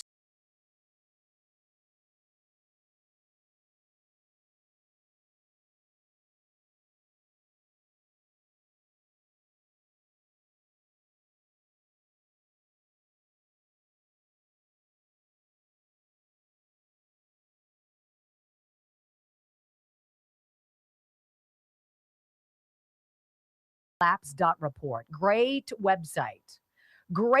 Californians crush Newsom's gas car ban in massive poll reversal. You know what I found? The sanctimonious do-goodery of idiocy, which is like the climate stuff that the do-gooders on the left glom onto, right? We're going to save the planet. We're going to work together. I mean, you're going to go bankrupt doing it. But by golly, when you're in a soup line, penniless, starving, and nowhere to go, you're going to feel so good that you saved the planet, says nobody with a functioning brainstem, right? Those people exist. That's what got you these crazy, we're going to outlaw everything that comes from gas. Because you know what? When I'm in my husband's Jeep Wrangler and we're four-wheeling in the woods, I so want it to be in an electric Jeep because that makes sense. Okay, this is the story. Gavin Newsom just got the message loud and clear from the people who actually have to live under his rules. Nearly 2/3 of Californians want absolutely nothing to do with his 2035 ban on new gas-powered cars. That's only 9 years away, you guys, right? What a dumb idea. What a dumb guy. What a dumb guy. You know, if you have a governor who can't figure out, you probably got to turn on the water to fight fire. I don't know what to do for you, right? According to the latest Public Policy Institute of California survey, 66% of adults and 65% of likely voters oppose the government's the governor's executive order that would outlaw the sale of new gasoline vehicles. You guys saw what this did to these companies. Stellantis, hand over fist loss, right? Jeeps and the like. Oh, yeah. You mean people don't want to buy electric cars only? Who would have thought? This is a 17-point jump in opposition to this idiotic idea that we would ban anything that uses gas, as though gas is the boogeyman, right? This is a 17-point jump since 2021, when the state of California was apparently split down the middle. Not surprisingly, Republicans reject the idea by a staggering 91%. You mean to tell me there's 9% of Republicans who are like, I really think it's a great idea, Sheila. I mean, we'll save the planet. I doubt it. Doubt it. 91% of Republicans reject it. Independents, 69% against. Even Democrats have collapsed into the near even split. The climate cult is losing its own base. And this isn't just some abstract preference poll. Californians are staring at their utility bills and the gas pumps, and they're deciding that the green dream isn't worth the cost. 63% now call energy costs a big problem in their part of the state. The same share says current gasoline prices are a major problem too. Both numbers have climbed sharply in just 1 year. And then there's the electricity. This is a foreshadowing. Look at California. Don't do what California does. Electricity in California already runs nearly twice the national average. Residential rates hover around 35 cents per kilowatt hour, the highest among the contiguous states. Newsom's answer for that? Force everyone into electric cars that cost more upfront, take longer to refuel, and depend on a grid that struggles to keep the lights on during heat waves.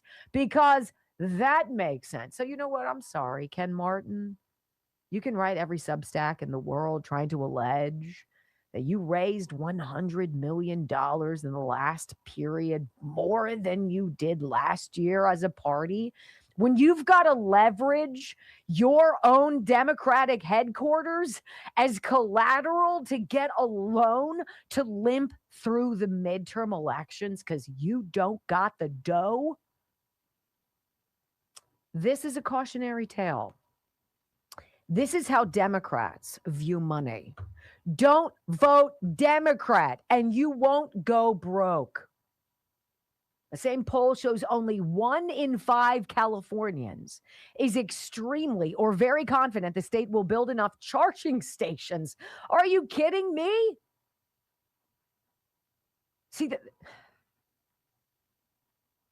that's why this phase of the production that we're watching is so dang frustrating.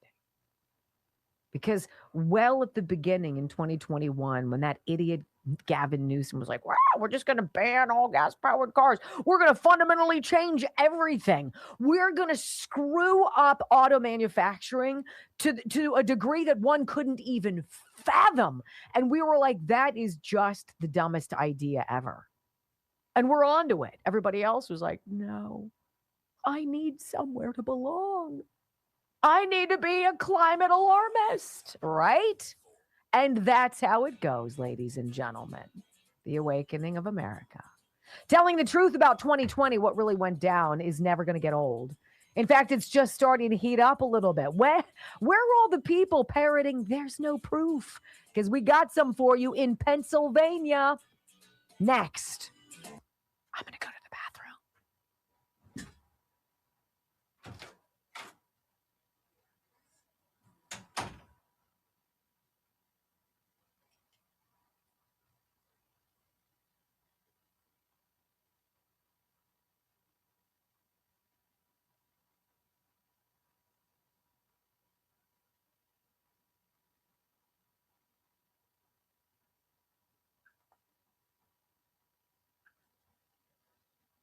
Aren't we all just getting tired of all the different grifts?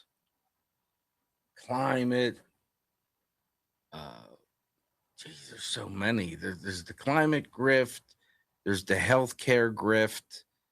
Uh, there's the USAID grift. The media grift. It's just everything. Every time you turn around, there's something that they're screwing you on. I don't think people need the smelling salts anymore. I think it's out there enough that you could just see it. You can just see it. And I don't know about you guys, but every time I hear the government talk, I'm like, how are they making money off of this? That's my initial response. It's like someone gets sick, and your initial response now is, I wonder if they were jabbed. I wonder if they got the jab. I can't wait till Wednesday. Lord only knows what we hear about Fauci, but that guy needs to go down. He needs to go down. I don't care if it's jail. There needs to be some kind of accountability, and I'm tired of. Stop telling me who's breaking the law and start telling me what you're doing with it. What you saying? I was saying, aren't we all tired of the grift? Everything's a grift, and much like when someone says, "Oh, did you hear so and so got cancer?" You think, I wonder if they got the jab. Thank you. That's what I said. And now every time government comes out with some thing to help, you automatically think, what's the grift? Yeah, there's always a victim. If there's a victim that they're really lugubriously, stunningly excited about helping, you know you're being screwed. Yeah. And that victim isn't getting jack, except being used as a poster child of the next hook that they're dropping down. SimkovichConcussionInstitute.com. Look, I grew up with chronic headaches. Really, really terrible. Really starting after I hit puberty. Really punishingly bad time. I went all the way through college. Absolutely punishing. I wish that Dr. Charles Simkovich had been around for me. I would have begged my parents to fly me from California to Pittsburgh, to Wexford, Pennsylvania, just outside Pittsburgh, and to let me see him and to see if Dr. Simkovich could heal me. I would have given anything because I lost days of my life in the dark, in agony, and it sucks. And it's not just headaches, it's traumatic brain injury. It's being injured and getting a concussion. We've seen the results, palpable, quantifiable, enjoyable results from our friend Diane and her essential tremor. And just seeing her stand up a little bit straighter and look more confident. It works. What he does works. Go to SimkovichConcussionInstitute.com. Simkovich, literally just the way it sounds. SimkovichConcussionInstitute.com or call 412-366-3700. Write it down. 412-366-3700. Ask about their advanced treatment protocol, this intense treatment protocol. They want to see you. They want to fix you. They want to get you healed quickly the right way. I would trust my life to them. I just got an email. Uh-oh. From Nancy. Oh. Who says, please give a memorial tribute to a God-loving, true patriot and truth teller. Sam Faddis passed away. Sam Faddis? Yeah, we had him on. He was CIA. Times. Yeah, former CIA, and he did the he was phenomenal. And magazine. What was it called? And magazine. And magazine. Oh no. Yeah. Sam Faddis. Straight shooter. Hopefully it was nothing nefarious. He was smart. He was a nice guy. He always said yes.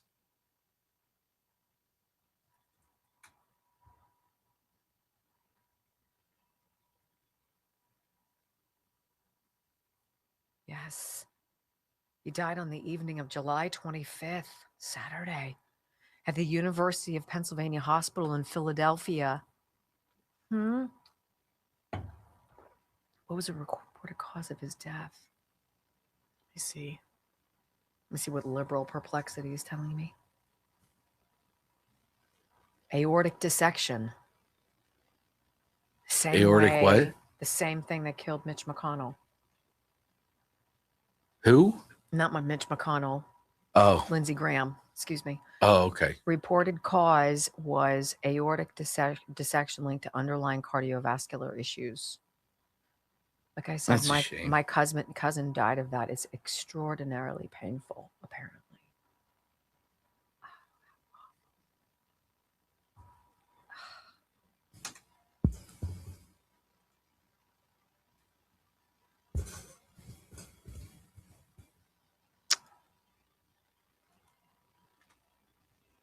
I don't know why that bothers me so much. Like I know why it bothers me so much, but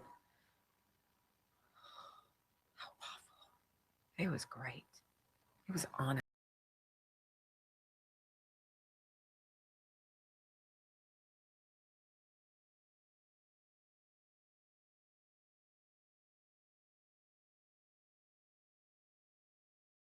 That is so confident it will not get caught, would so actively, publicly, and obviously steal an election the way they stole 2020. Now, I don't know if it's fair just to say the Democrats. It's the deep state. But they thought they were going to get away with it. The egregious in-your-face examples, the coast-to-coast cover-up, the number of people who had to keep their mouths shut, the number of judges who had to refuse hearing any of the evidence, the amount of media press time that went to assailing anybody with common sense who saw damn well what happened and said something about it. I mean, come on. They never thought they were going to get caught. They were so confident that they pulled out the zzzzt and didn't care one lick that you saw it. It's so outrageous. It's so un-American. And the number of people who are willing and complicit co-conspirators is staggering. Staggering. But it seems like every single day, President Trump puts out a truth that you and I have already played, that we've already watched and talked about. These are things from 2020. These are clips from 2021. They can tell you that you're a conspiracy theorist, that you're an election denier, that you're an extreme MAGA Republican. You can tell them to suck it, because here's the proof. And it's freaking delicious. Sad. Sad. How about this story that came out? Scott Pressler putting it out. I was right.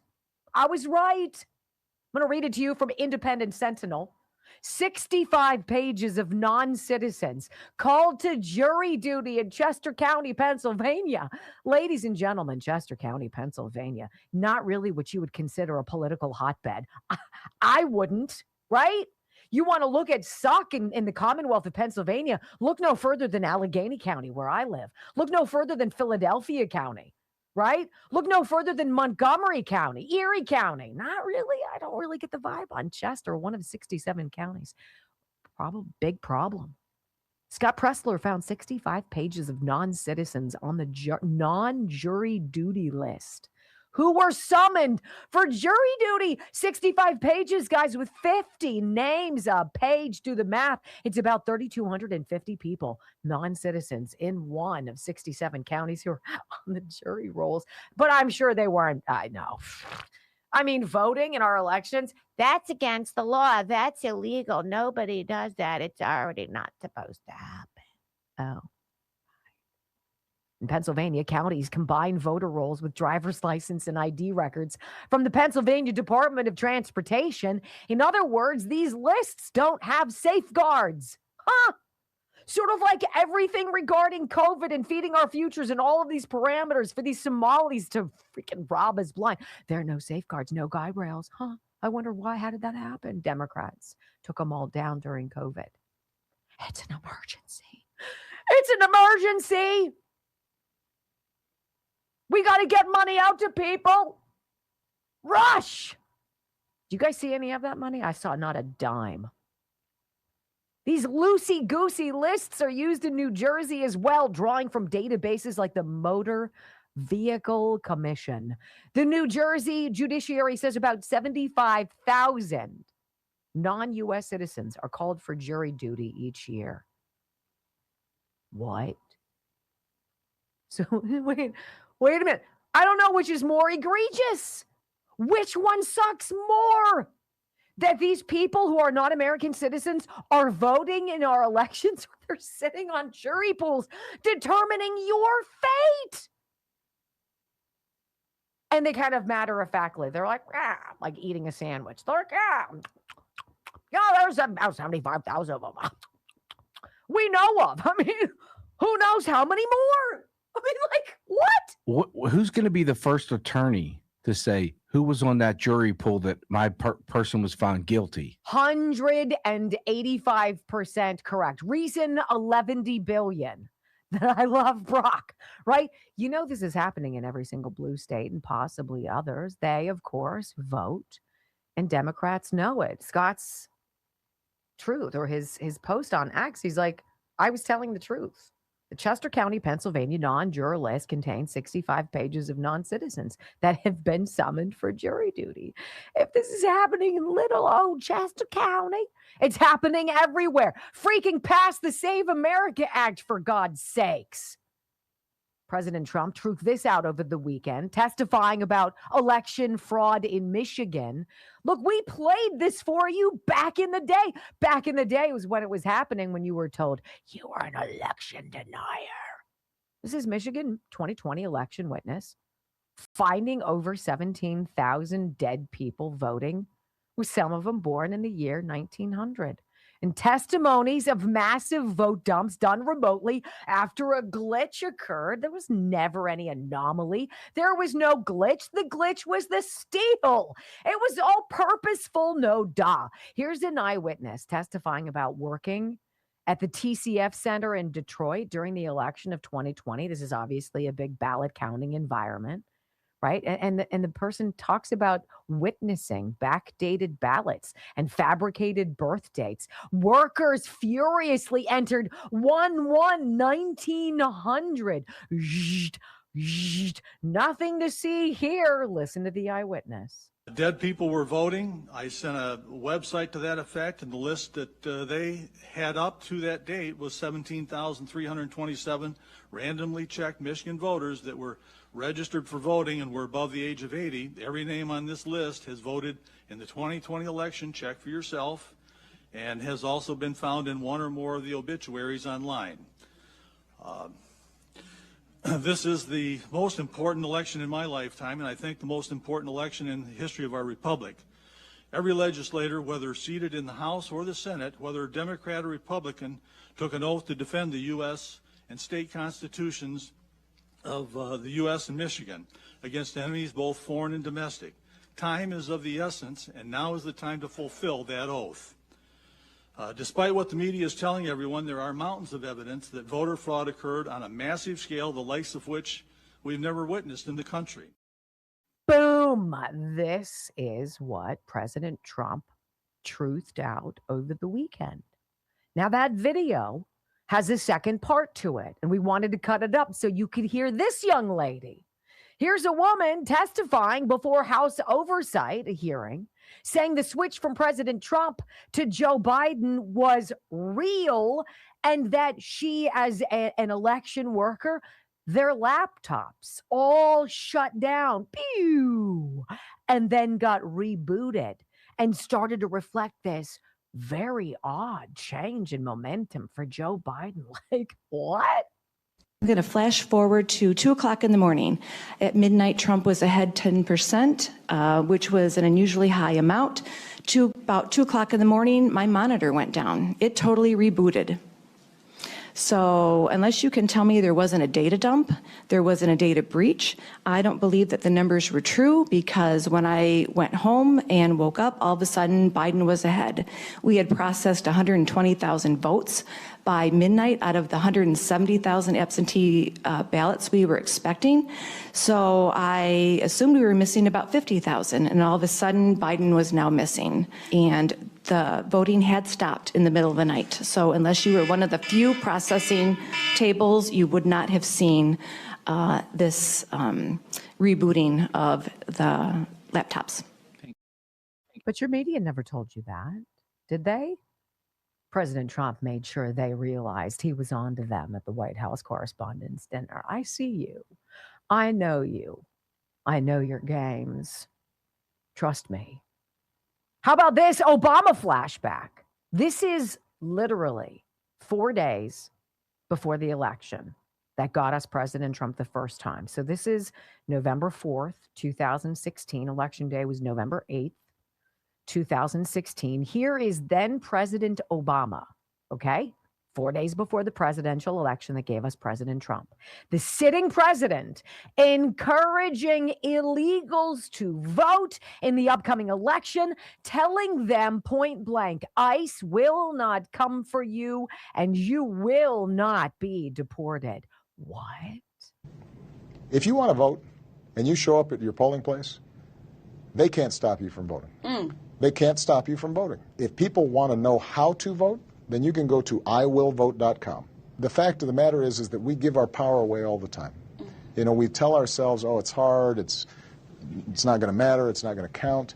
And the powers that be, they're counting on us giving our power away. Many of the millennials, dreamers, undocumented citizens, and I call them citizens because they contribute to this country, are fearful of voting. So if I vote, will immigration know where I live? Will they come for my family and deport us? Not true. Okay. And the reason is, first of all, when you vote, you are a citizen yourself, and there is not a situation where the voting rolls somehow are transferred over and people start investigating, etc. The sanctity of the vote is strictly confidential in terms of who you voted for. If you have a family member who maybe is undocumented, then you have an even greater reason to vote.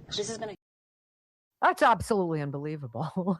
That's what he's telling you. What a cry from when he had been a senator and was standing before the Senate chamber talking about how the unfettered flow of humanity from other countries into the United States watered down the history of the country and had to be stopped. And then all of a sudden, oh snap, after 8 years of this turd, people don't want to be voting Democrat anymore. And we need an infusion of humanity. Let me go out and sit down with this Hispanic reporter or whomever the hell she is and tell her through no uncertain terms, if you're an illegal and you pull the lever, they're not going to find you. We don't have records that cross-reference you. We made sure of it. Don't worry. ICE is busy doing other stuff. They're not looking for you. I guarantee it. That's scary. And 63 million of you still showed up and beat that. That's why they hate you, ladies and gentlemen. When we come back on the Wendy Bell radio program, and by the way, the 150,000 primary ballots in California that were rejected, that's California trying to tell you, no, we take it seriously. These didn't meet our standards. I mean, they were probably all Republicans, but what the hell? When we come back on the Wendy Bell radio programs, Democrats lose a lifer whose new mission is to convince other Democrats to vote Republican. I'll tell you who it is. It's great. Next on the Wendy Bell Radio Network. You know, I read the story from the Hill, 150,000 primary ballots in California rejected. Well, they lacked signature verification. That's hogwash, considering California, you can write with a smiley face. That can be your signature, and they have to accept it. Please, they're not rejecting ballots. They're harvesting them. Please. I hate everybody. Was that wrong? It feels so right. Right? What's going on out there, everybody? This twitch, I swear to God, I'm going to stick the magic 8-ball on my eye. It's driving me bananas. Dr. Gundry, thehealthyfat.com/Wendy. Dr. Gundry, the Healthy Fat. It makes me so sad to only have this as a prop because I'm out. And that's very disappointing. This is a wonderful, you're already drinking water. Take a scoop of Dr. Gundry's MCT Wellness at thehealthyfat.com/Wendy. Shake it up. If you're feeling sassy, make it a seltzer water. There's something special about that. And then when you drink it, it feels like something special, right? It's delicious. It's either blueberry, watermelon, or fruit flavor. All three are phenomenal. It's delicious and you want to drink it. And then what happens to you after you do, you don't eat for like 5 hours. And that helps you lose weight. There's more that goes on in the healthy fat. It's how Dr. Gundry himself lost 70 pounds. This isn't some like fly-by-night, you lose a pound or two. I mean, 70 pounds. And he says he's seen thousands of people do the same thing. Thehealthyfat.com/Wendy. I'll report back when it's in my drink again. Right now I'm doing the LTV. Which I bet I could piggyback both of them and it would be delicious. Thehealthyfat.com/Wendy. I love it. You sound like you have dry skin. Put on some tulip blooms. What are you doing? This is what I hear.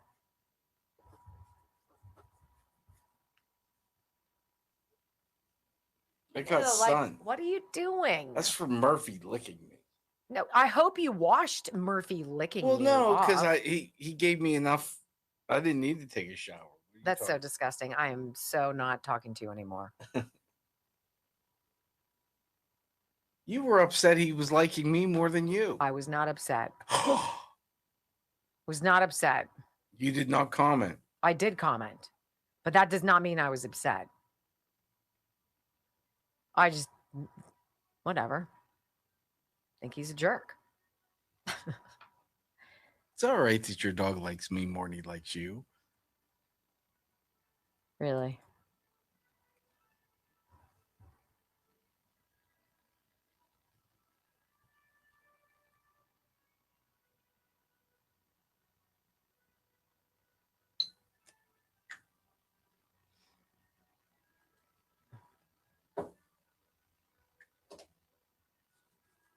There we go.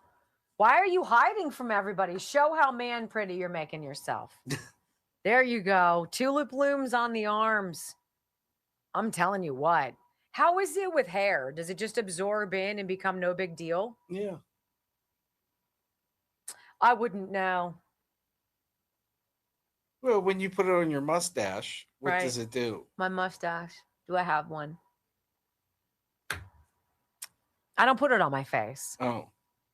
Look when you rub the other stuff on your face, look how does it funny affect you your think you goatee? are. Look at how funny you think you are. Look at that stupid. Look at that stupid look on his face. He gets that stupid dimple because he's stupid. That's exactly how it goes. Wow. He's stupid. People are like, that's so mean. If you're offended by that, easy.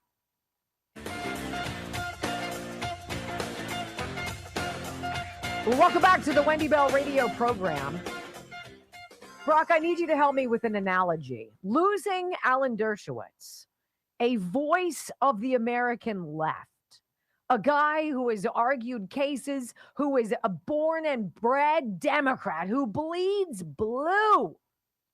For this guy to switch parties and become a Republican, it would be like the Republicans blank switching and becoming a Democrat. Who would it be, Brock? I like to put him on the spot. I'd have to say Eric Schmidt. Ooh. I'd have to say losing Eric Schmidt or Ted Cruz even, or the guy that I'm getting frustrated with the SAVE Act from Utah, Mike Lee. Yeah. You say turning Matt them, Gaetz. turning those guys who are diehard conservatives. Yes. That would be Tim like Burchett. losing Alan Dershowitz from the Democrat Party, because that's what happened. This is crazy. And, you know, it's one thing when you hear it written in an article. I'll read you the beginning of this, but you just have to hear what he says, because it's just like, what? Alan Dershowitz, there is no question in my mind that if you have to vote for the lesser of two evils, that if you look at politics, you look at your choices, and you see two options, Democrats and Republicans, and you want to vote for the lesser of two evils, Alan Dershowitz says you would always vote Republican. That Democrats, he says, are the evil party. Very similar, he says, to what we saw in Germany in 1932. What? That's not just like some throwaway BS. That's a blistering rebuke. That is admonishment. That is disgust. I will not be affiliated with you. In fact, I will actively campaign to make you lose. Period. Former Democrat Alan Dershowitz, I can't even believe that I'm reading this from Gateway Pundit, blasted the Democrat Party in a recent interview with Michael Cohen on WABC Radio.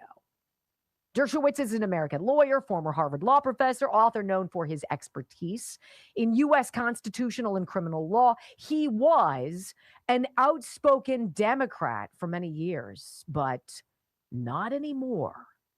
Look, the Democratic Party is dead in the water. The problem is they may win this midterm election. And if they do, they will make it harder. And as an old Democrat, I am trying my best to prevent the Democrats from winning the midterms. I want the Republicans to win the midterms. I don't want AOC to be a chairman of the department. I don't want Liz Warren to be the chairman of a committee. I don't want Bernie Sanders to have more power. The only way to do that is to vote Republican. Now, I don't agree with everything in the Republican platform. I'm not happy with some of the policies they have, but you pick between the lesser of the two evils, and there's no question in my mind today, the Democrats are the evil party in America. They are very similar to what we saw in Germany in 1932. Some of them, not all of them. You got a person like Fetterman. If he were the Democratic Party, I'd become a major contributor to the Democratic Party. But he's not the Democratic Party anymore. And he, in fact, said yesterday he would quit the Democratic Party. He himself, senator from Pennsylvania, would quit if they became the anti-Israel party, which they're becoming. They have Trump derangement syndrome. Anything Trump does is wrong. Anything against Trump must be right. That's not in the interests of the American people. And so I'm proud of my leaving the Democratic Party. I mean, I don't know what's more astonishing, that Alan Dershowitz just said all of that, or that WABC Radio gave Michael Cohen an hour-long Sunday radio show. Like, what is going on? Isn't he an ex-con? Isn't he the guy who tried to screw over Trump and did? Like, isn't he that guy? Okay, this is wild, though. Dershowitz admits he is proud of joining the Republican Party, did not hold back in his disdain of the dangerous and wicked Democrat Party, comparing them to what we saw in 1932 Germany. Obviously, the open hatred of Jews is the main impetus here, but it's just exactly what Anonymous told us in the last hour, right? History has this way, the psychology of it, the psychology of normalizing the hatred of one group of people. After you repeat the message enough times, it becomes your new normal. And then if you feel like you need a place to belong because you're floundering somewhere at sea, you're the beach ball bobbing around at sea. Even something as crazy as anti-Semitism and hatred of somebody else that you don't know seems all of a sudden normal. And Alan Dershowitz is like, look, that's not the vibe you're getting from the right. That's the new Democratic Party. These are the party this is the Democratic Socialists of America. This is what they're bringing into our. Speaking of totally crazy, which is what it is, that Alan Dershowitz, I think, is saying what he's saying, but it's important. Did you guys hear about the 98 Democrats in Congress who support socialism? This isn't some tacit, yeah, it's fine. This is an actual resolution on the House floor. You've got to cast your vote. Are you in or are you out? Yes, you like socialism? No, buckle up. Oh boy, next on the Wendy Bell Radio Network.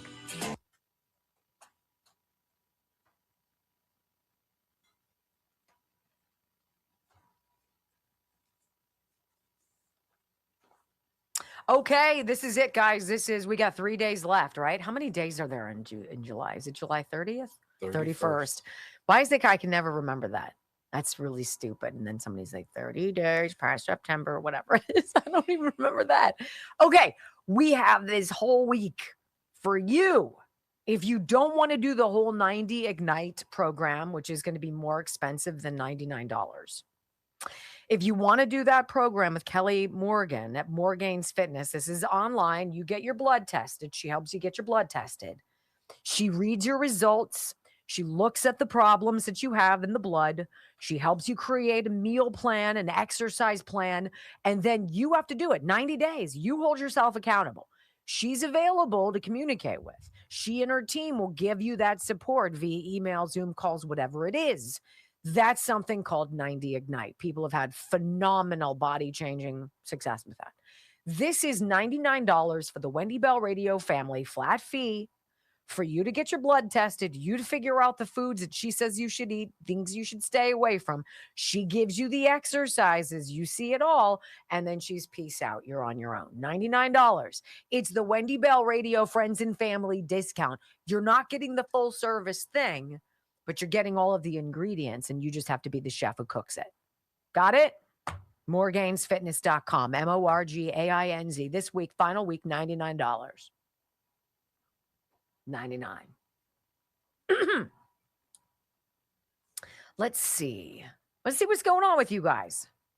It's kind of nice while I don't have a lot of sponsors to pack in, which is, sometimes it's nice to take a little breather. That is how we pay our bills. So kind of that weird double-edged sword.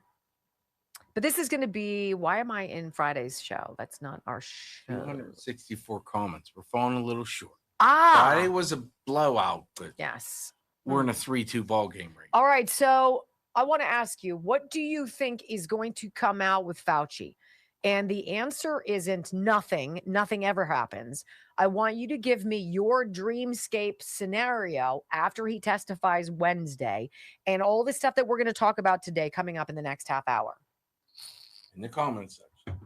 Give me a comment. What do you think's going to happen? Do you think that he's going to, I don't know.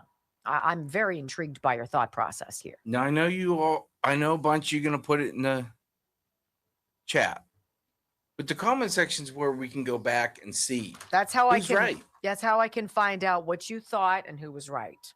The stream, once it goes away, and I'm like, see, I hope it's death. That's one.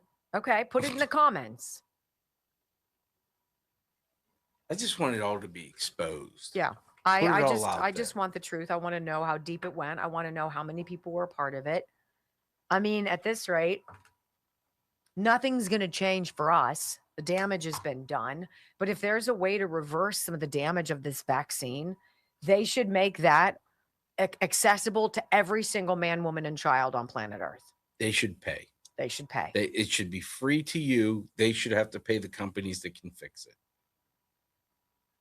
Do you guys remember when Brock and we talked about how the World Health Organization and members of the CDC, though you were getting boned out of getting it, traveled to Uttar Pradesh in India, population 245 million, and door knocked and gave people these emergency COVID kits that had ivermectin, right? You couldn't get. They were intercepting your shipments in the mail, calling you a horse paste eater. Don't be a horse. Don't eat paste. Don't be that person. And meanwhile, people in Uttar Pradesh, India, they had a 97% survival rate. Why?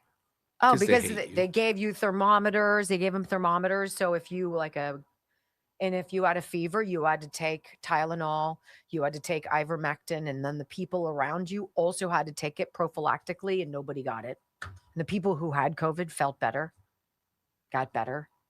Meanwhile, I felt like total dog balls for. And then 2 weeks later, 3 weeks later. And then you got it and you were knocked out. This was the commercial break. And I was like, look, I walked in, I stayed away from him. I wore a mask. I touched freaking nothing. But somehow the flu went away that year. It was wild. It's amazing. It was super weird how that worked. I found that very interesting. 264 comments. Are we at that now? Is that where we were That's before? where we were. Well, poopy. I demand 500. So y'all better be typing furiously. I don't even think we're at 2. Oh, we just hit 2,000 rumbles. Thank you. 4,800 people. Hi. I'm so glad you're here. Hey, if you're watching on X, almost 800. I know. How about that? That's kind of being our number now. That is super impressive. And I pay attention to you guys who retweet it or repost it every day. I see you guys. Thank you. If you can, just hit repost or what have you. Force us on the world. 325. I want 500. Damn it. Wow. 777. Wow.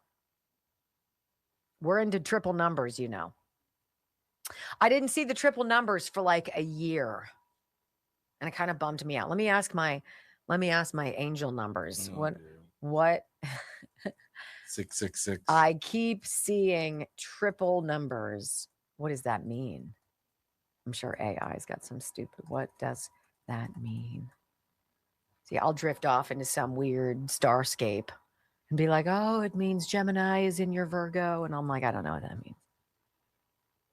People often call those angel numbers or repeating number patterns. Many spiritual sources say their messages are signs. Let's From see. who? Well, from the dead. There's no scientific proof that triple numbers have a fixed supernatural meaning. No duh. But a girl can dream. Why do you have to poo in my mouth? Right. Like Complexity. saying Skittles are bad for you. Like, yeah, it's cancer causing red dye number 7. And I'm like, ouch. Leah Prida. Dang you. And she got shade. Don't worry, Leah. I know it's from a place of love that you ruin all my joy. But if they keep showing up, some people use them as a cue to pause and check what they were thinking or feeling at the moment. In the moment, Brock told me 777. What was he thinking? Only an hour to go and then you're finally free? Is that what you were thinking? Yeah, Aw, pretty much. that's hurtful. 5, 4, 3, 2, 1. Wendy Bell, America's anchor mom, fighting for America 1 hour at a time. Welcome to the family.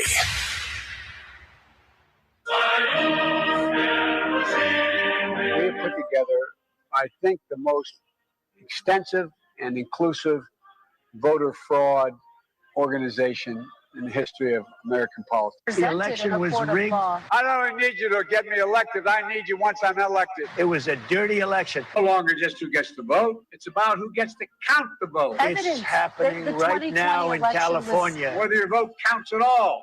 It's appropriate. That's how they that count the votes in Do you think it's California. It's about who gets to count the votes. To count the vote. Count the vote. Count the vote. that have an election, and 5 days later, they're nowhere close to picking a State and winner? local officials acknowledge they are slow. They're urging. No, they're crooked. It's about election subversion. You know why they're doing that? Because they're cheating on the election. Do you have evidence? You're either crooked or you're stupid. You play right into their hands. Who counts the vote? 3 hours of bold truth and excellence. You've just signed up for the WBR Army. Strap in. This is the Wendy Bell radio program.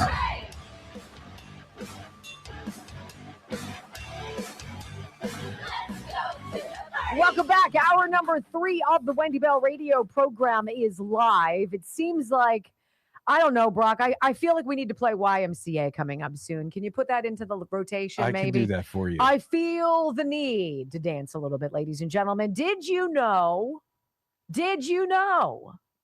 that there are members of Congress that were given an opportunity to vote down the lunge towards socialism and communism? They were given an opportunity to say, you know what? I denounce the lunge towards crazy, towards wealth distribution, towards government control of everything, because it doesn't work. It's never worked. It's not supposed to work at all. They were given an opportunity, ladies and gentlemen, to vote it down. They didn't. 98 Democrats in Congress support socialism. I'm going to tell you that is the truth. And I've got the documents and the vote to prove it. And it is astonishing when you think of what's at stake. Did you see over the weekend, and I don't watch Fox News ever unless I see it on clips through my social media page or what have you. Shannon Bream over at Fox News had this broad, this co-chair of the Democrat Socialists of America. Her name is Megan Romer. And Shannon Bream is like, some of the things y'all are talking about, these candidates that are glomming onto these young, college-educated, toxic folks, right? These people on the left who are triggered and who want socialism because that's the thing, right? We're going to run through a list of your priorities. Just do a quick yeah, no, if I'm hitting things, yes or not, right? Listen to what this Megan Romer, the DSA of America co-chair, had to say when Shannon Bream rattles off some stuff. Here you go. Of your platform, and I want to ask you, just give me sort of a true or false on these. Abolish the Senate. True. Okay. Replace the presidency and Supreme Court as we now know them. Yep. Abolish ICE. Absolutely. Abolish borders and give amnesty to anyone currently in the U.S. illegally. As a long-term plan, yep. Defund the Pentagon. Absolutely. Abolish prisons, at least in large part. Yeah, again, that as part of a long-term program, yeah. Okay, so no prisons. Government or public ownership of most large corporations. Yeah, absolutely. What about that makes sense to anybody out there? Who out there is like, you know what? I really like that. I like that idea. I think these people in prison who've murdered people and raped people and have sold drugs to people and killed people and are part of human trafficking rings and they're gangbangers and they're awful and they terrorize our communities. I've been a little harsh on these people. Set them free. Hey, open the borders. Just a free for all. Come on in. We'll have a giant rave. Come on, everybody. Everybody together. We'll get rid of the police. We'll get rid of rules. We'll get rid of accountability. We'll get rid of responsibility. We'll get rid of punishments. And we'll take money from the rich. And we'll keep it ourselves. But we'll tell you it's going to go to you, but it won't. You'll just get on welfare and like it. And that's how it's going to be. Who out there is like, that sounds really good? Nobody.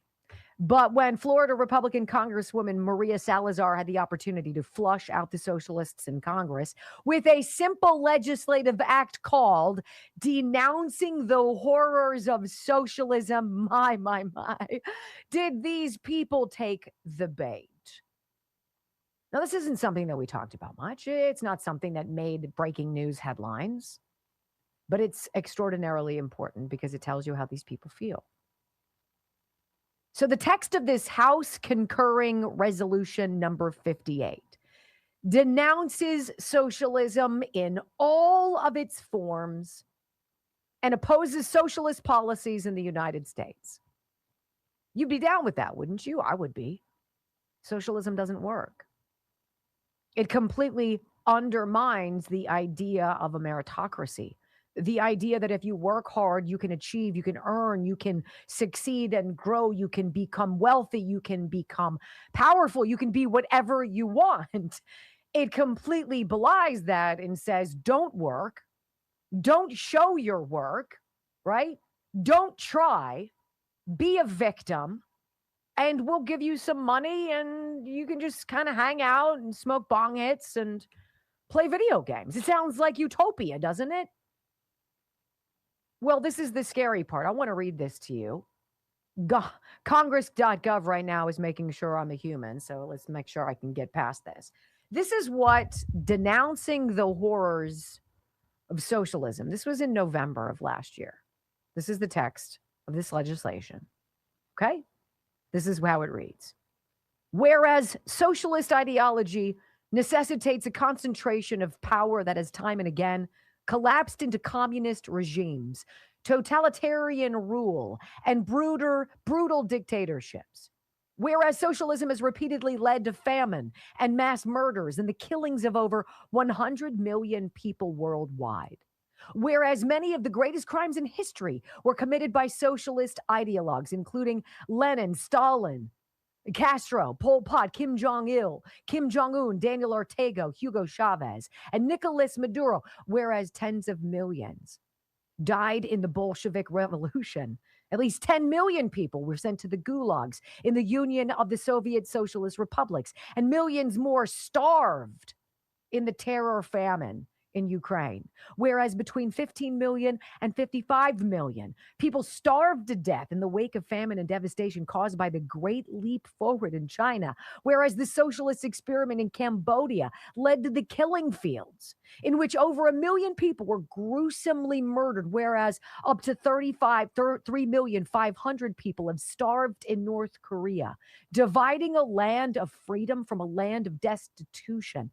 Whereas the Castro regime in Cuba expropriated the land of Cuban farmers and the businesses of Cuban entrepreneurs, stealing their possessions and their livelihoods and exiling millions with nothing but the clothes on their backs. Whereas the implementation of socialism in Venezuela has turned a once prosperous country into a failed state with the highest rate of inflation in the world, whereas President Thomas Jefferson, the author of the Declaration of Independence, wrote, "To take from one because it is thought that his own industry and that of his fathers has acquired too much," right? Whereas the United States was founded on the belief in the sanctity of the individual, to which the collectivist system of socialism in all of its forms is fundamentally and necessarily opposed. Now, therefore, be it resolved by the House of Representatives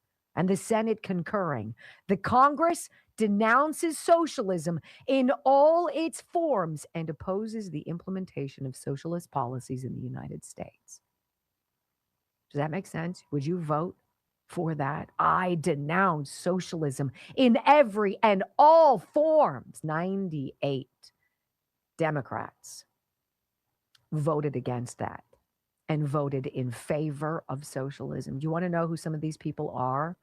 Some of the most prominent media darlings that hit the circuit every single time a common sense issue comes up that allows the left to lunge further. Pelosi. She voted against this measure, ladies and gentlemen. Nancy freaking Pelosi voted against this. Eric Swalwell, Ro Khanna, Zoe Lofgren, Maxine Waters, Max Frost, Hank Johnson, Pramila Jayapal, Emily Randall. She's that ugly chick Allison Steinberg's been hitting up outside the Capitol about New Jersey having illegals right on its voter rolls. Jasmine Crockett, Al Green, Steve Cohen, Summer Lee, AOC, LaMonica McIver, Rashida Tlaib, Ayanna Pressley, Benny Thompson, Jamie Raskin, Ilhan Omar. These people voted against denouncing socialism. Steve Kornacki, who is sort of Harry Enton over on where is he? He's on NBC. He's like, look, here's a poll. Regular people don't like socialism. Only people on the left do. Listen to this. Primary season, socialists winning Democratic primaries, candidates from the far left. And look at this here. Among Democrats, this is that Fox poll, a majority have a favorable view of socialism. Step outside the Democratic Party, it's a totally different world. Look at independence, socialism, deeply unpopular there. 52% of Democrats in a Fox News poll have a favorable view of socialism. I just read to you an abridged history lesson of examples of death and famine and starvation and all of it because of socialism. 77% of independents don't want it. 52% of Democrats have a favorable view. 77% of independents say not even close, which cranks up to 91% of Republicans. It's unpopular, and they're putting all their eggs in that basket. When we come back, you know, Tony Fauci wasn't in it for the money. It was all about his ego. And you know what? He never thought he was going to get caught. Next on the Wendy Bell Radio Network. Isn't that amazing? Two texts coming your way. They didn't publicize that. Oh, Congress just voted. 89 of us voted against this, or 98 of us voted against this very clear common sense measure. That's how you flush out the covey. That's who you see.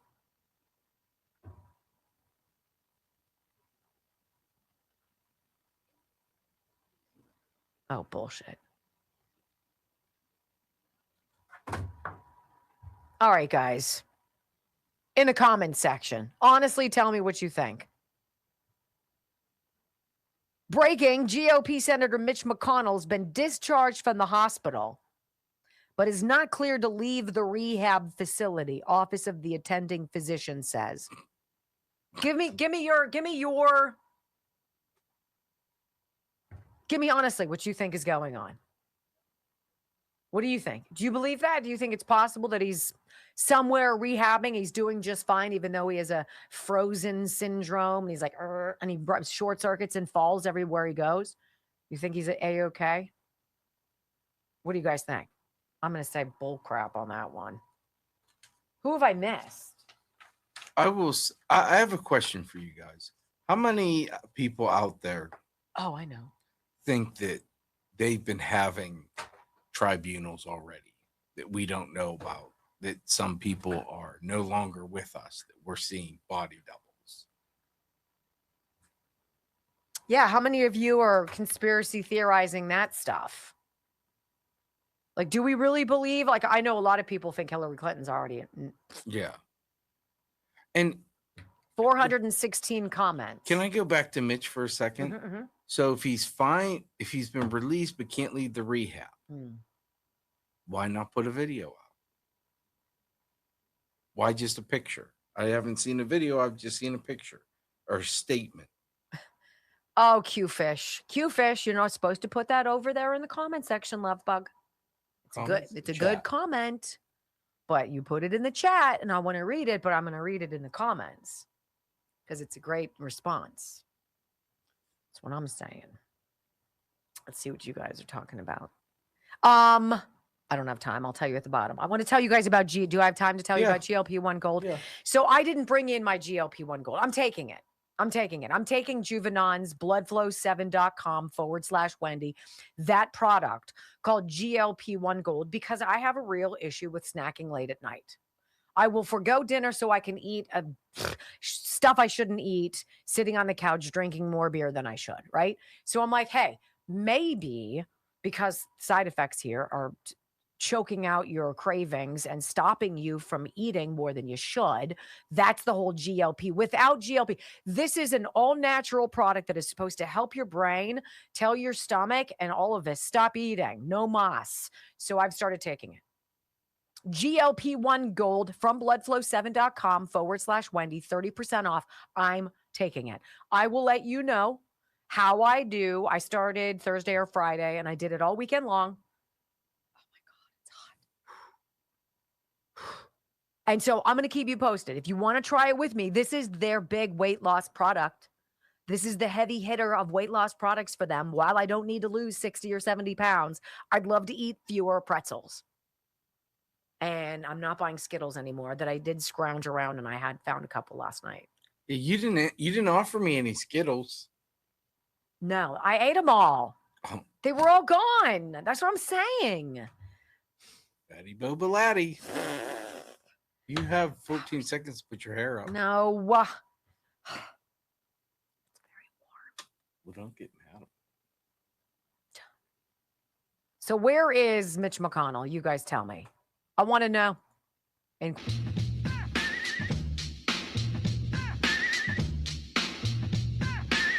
welcome back to the Wendy. I love this song. Welcome back to the Wendy program. Oh my goodness. Tony Fauci. Rand Paul he's a shark in the water, man. And there's the smallest drop of blood. He's on it. He is freaking on it. He's got Tony Fauci dead to rights. Have you been following his X account? Senator Rand Paul from Kentucky. Dogged. He did not like Senator Paul. You do not know what you were talking about. And so Senator Paul has gone and he's dug up some deets. And the deets are damning. Did you know Fauci, like a 13-year-old girl, kept a diary? Dear diary, I'm still short, but my ego is bigger than anyone else's. Love, Tony. It wasn't quite like that. But it was clearly, Brock, you said it.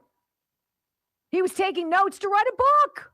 Oh, no doubt. He was getting ready to write a book and didn't want to have to remember everything, so he kept detailed notes. So it's this Wednesday, right? This Wednesday, 8:30. Is it 8:30? We're supposed 8:30 to 8:30 Senate Homeland Security meeting. on TV. Now it's On supposed to T- be on like C-SPAN. Must see. I'm sure other places will take it.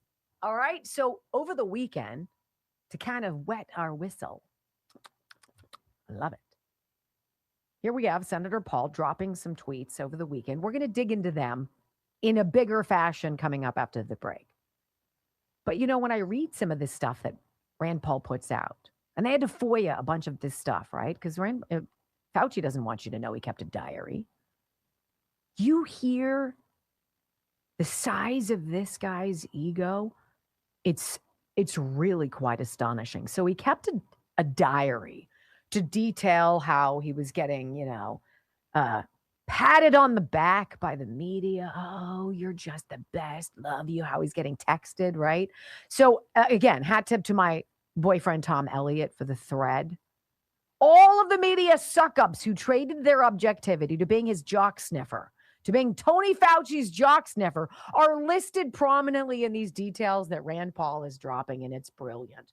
So which media personalities fare worse in Fauci's diary? Some definite standouts. Dana Bash over at CNN, emailing Fauci quotes about how, quote, Jim Jordan trips over his own a-hole trying to debate Anthony Fauci. How about this? And we got CBS News' chief medical correspondent, Dr. LaPook, asking Fauci to prep him for his own interview on CBS News. What? And then the Washington Post, bowing to King Fauci, allowed itself to be censored in January 2020. There's calls to check a tip by the Chinese-pressured Tedros from the WHO not to declare a public health emergency. Fauci tells this woman at the Washington Post it's nonsense and writes, I probably stopped her from writing this story. He's basically king of blowhardying himself here in this diary of his. And then after an appearance, a Fauci appearance on Laura Ingram's show, The Ingram Angle, CNN's Jake Tapper texts Fauci a sarcastic note about Ingram's Dartmouth degree. Hard to believe she went to Dartmouth, isn't it? All of us alumni are very proud. Well, it would be we, you schmuck. Okay, then after Fauci brushes off a Trump retweet, calling him a fraud, George Stephanopoulos texted him, thank you, Tony. So impressive. Andrea Mitchell, NBC News, calls his cell very apologetic for not booking him, having assumed he would have declined rather than have been blocked. I mentioned to her my concern about them keeping me off the air. Oh, it was everybody's greatest interest to have Dr. Death on their program. And of course, Fauci saves his scrapbook. A snippet from Jimmy Kimmel's Time 100 entry celebrating Anthony Fauci. You ready? This is literally by Jimmy Kimmel. As the COVID-19 pandemic began to spread to the U.S., there was one person millions of Americans immediately knew we could turn to for guidance, Dr. Anthony Fauci. As director of the National Institute of Allergy and Infectious Diseases, Dr. Fauci has advised 6 presidents over 36 years when COVID-19 reared its ugly head. He was among the first to step forward with facts and only facts. Really? About that. Dr. Fauci doesn't sugarcoat his words and refuses to be pressured by politicians. He delivers the truth, as difficult as it may be to hear, earnestly and with one goal: to save lives. His courage and candor have earned our trust. We are all fortunate to have a man of his wisdom, experience, and integrity to help us navigate these difficult waters. Oh, God. What a turd. What an abject turd Jimmy Kimmel is. Well, when we come back, it's not looking good for Tony Fauci, by the way. Rand Paul out for blood, and we all should hope he gets it. Next on the Wendy Bell Radio Network. Oh, they didn't age well at all.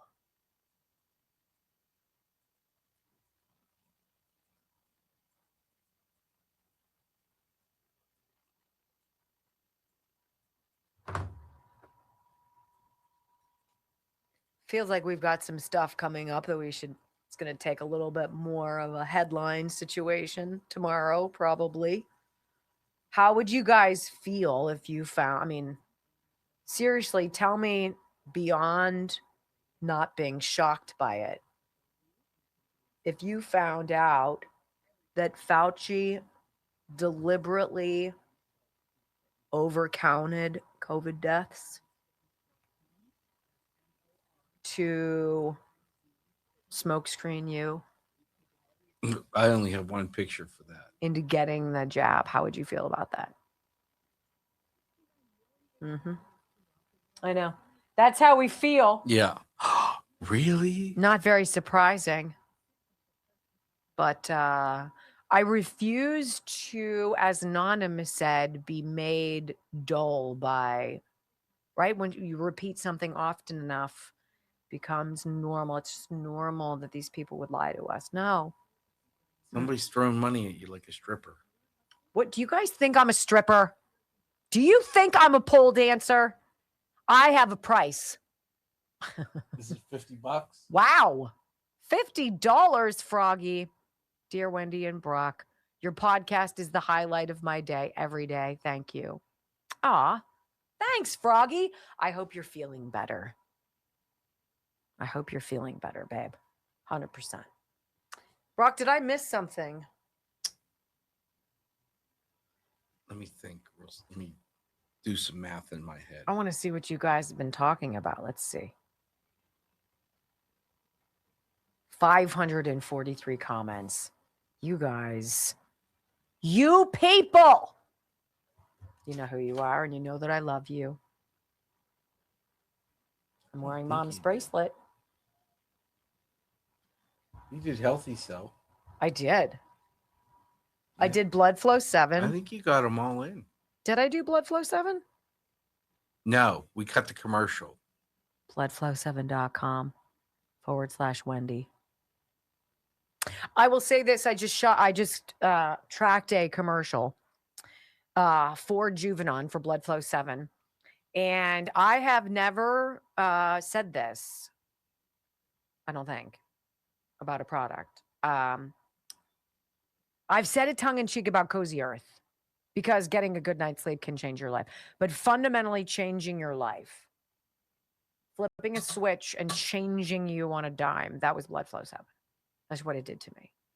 And I noticed it basically when I was walking Murphy and when I was in the yard.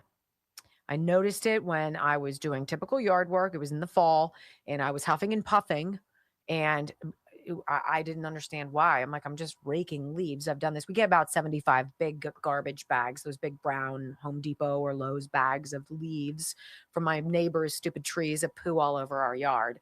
And normally it's not a big deal. And this like a couple years ago or a year ago, I was and then I started taking Blood Flow 7 and things changed. And then things started changing more rapidly. And I started getting stronger at the gym to the point my trainer started paying attention to it. And she started adding weight to it. She's like, what are you doing? And I'm like, I'm taking this thing called Blood Flow 7. It's a gas molecule, nitric oxide. That's the secret sauce, is gas molecule that makes your blood vessels relax. And so when they relax, they soften and more blood can go through them. More blood to your heart, your muscles, your brain, all over your body. Totally changes your world. And you sleep like a boulder. bloodflow7.com/Wendy. I can get it for free and I pay to subscribe so Brock and I can never run out because I want to support them. That's how I feel about it. I don't have to pay to subscribe. I could just get it free. But I pay because that's how I feel about the company. I want them to get credit for doing something special for me. bloodflow7.com/Wendy. 30% off. I'm just going to say it might change your life too. I loaded up yesterday and I felt fine. I mean, I take it every day, but like it was a warm day yesterday. We were Golfing sweating. can get you tired. We were sweating in unseemly places. Yes. And by the way, I saw someone in the chat room. It went by saying it helped their husband. Blood Flow 7. Send a testimonial, please. That's WendyBellRadio great at gmail.com. WendyBellRadio at gmail.com. And great for the client too. They want to hear that. furthermore, if something doesn't work for you, let me know and I can forward that along. I think sometimes that's even better feedback because owners of companies can get tipped off to things that they don't know about. Yeah, and we have one that you guys were just like, we love the product, but The can't marketing stand is their marketing. freaking horrible, and I tried to get them to switch the We- marketing, and they wouldn't, and that sucked because I love that product. I use it. Mm-hmm. You guys know what it was. If you know, you know. And I know you know. How are you, my sweets? So this Gateway Pundit has a great timeline of things here, but it's just like, I've never wanted to be like the ego is something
If you went through rudimentary psychology classes at any point in school, you know about the id, the ego, the superego, and different ones, you know, are different parts of who you are and different needs, et cetera, et cetera. This ego thing, I don't understand.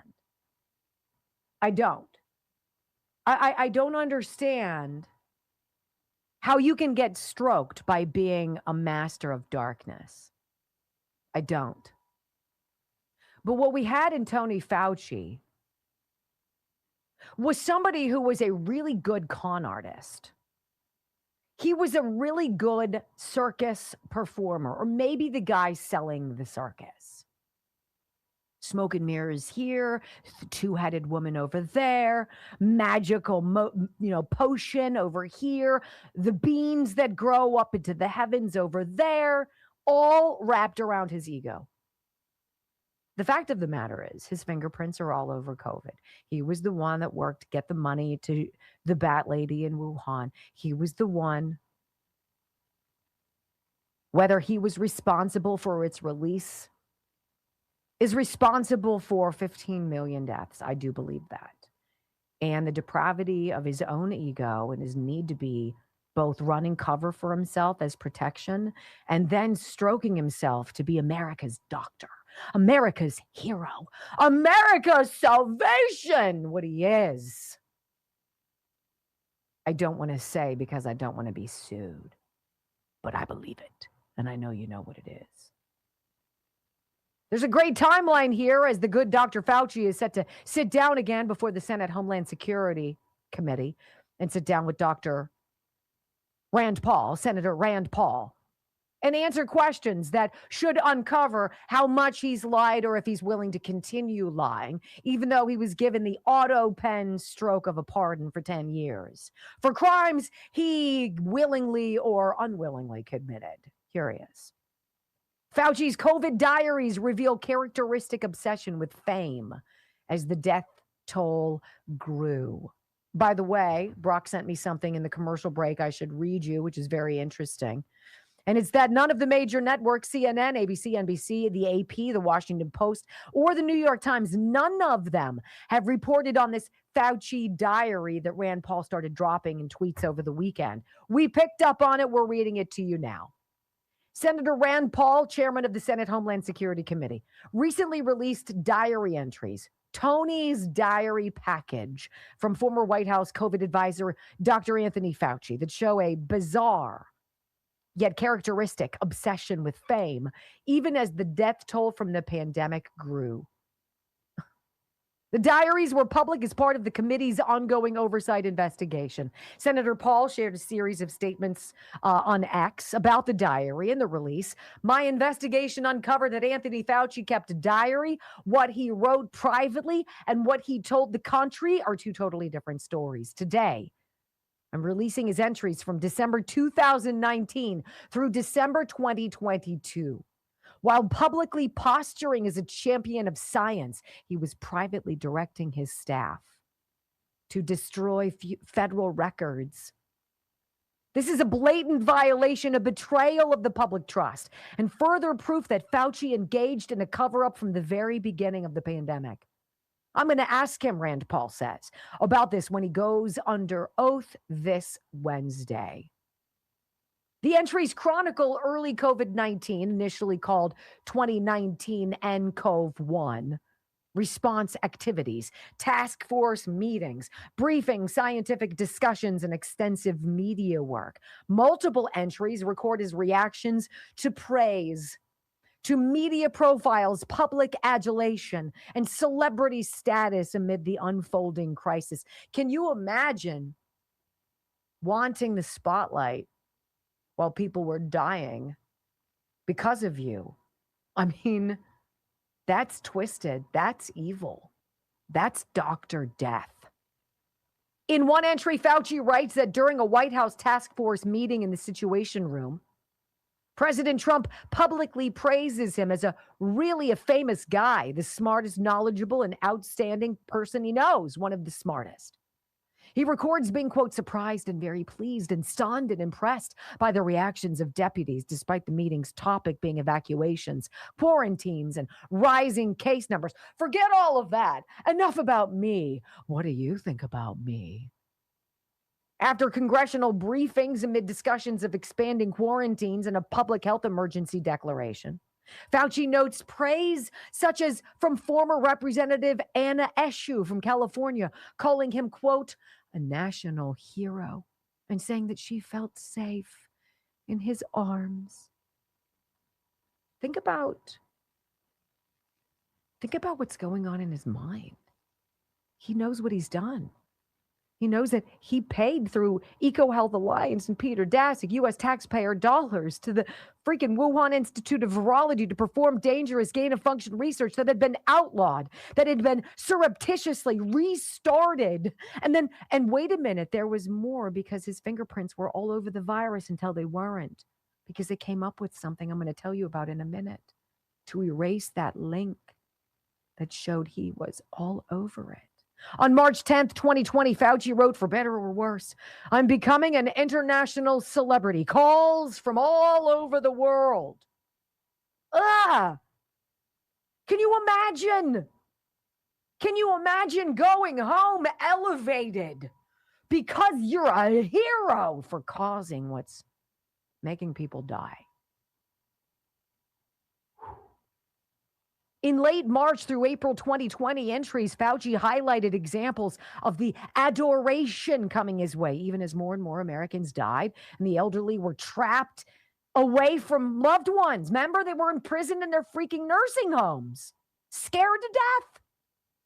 Fauci notes stories about grandmothers who have crushes, petitions for him as sexiest man alive, coverage of his college basketball career, SNL spoofs, bobbleheads, fan merchandise, beers even named after him, an Instagram Live with celebrities like Steph Curry, and public thirst fandom described in outlets like the Atlantic.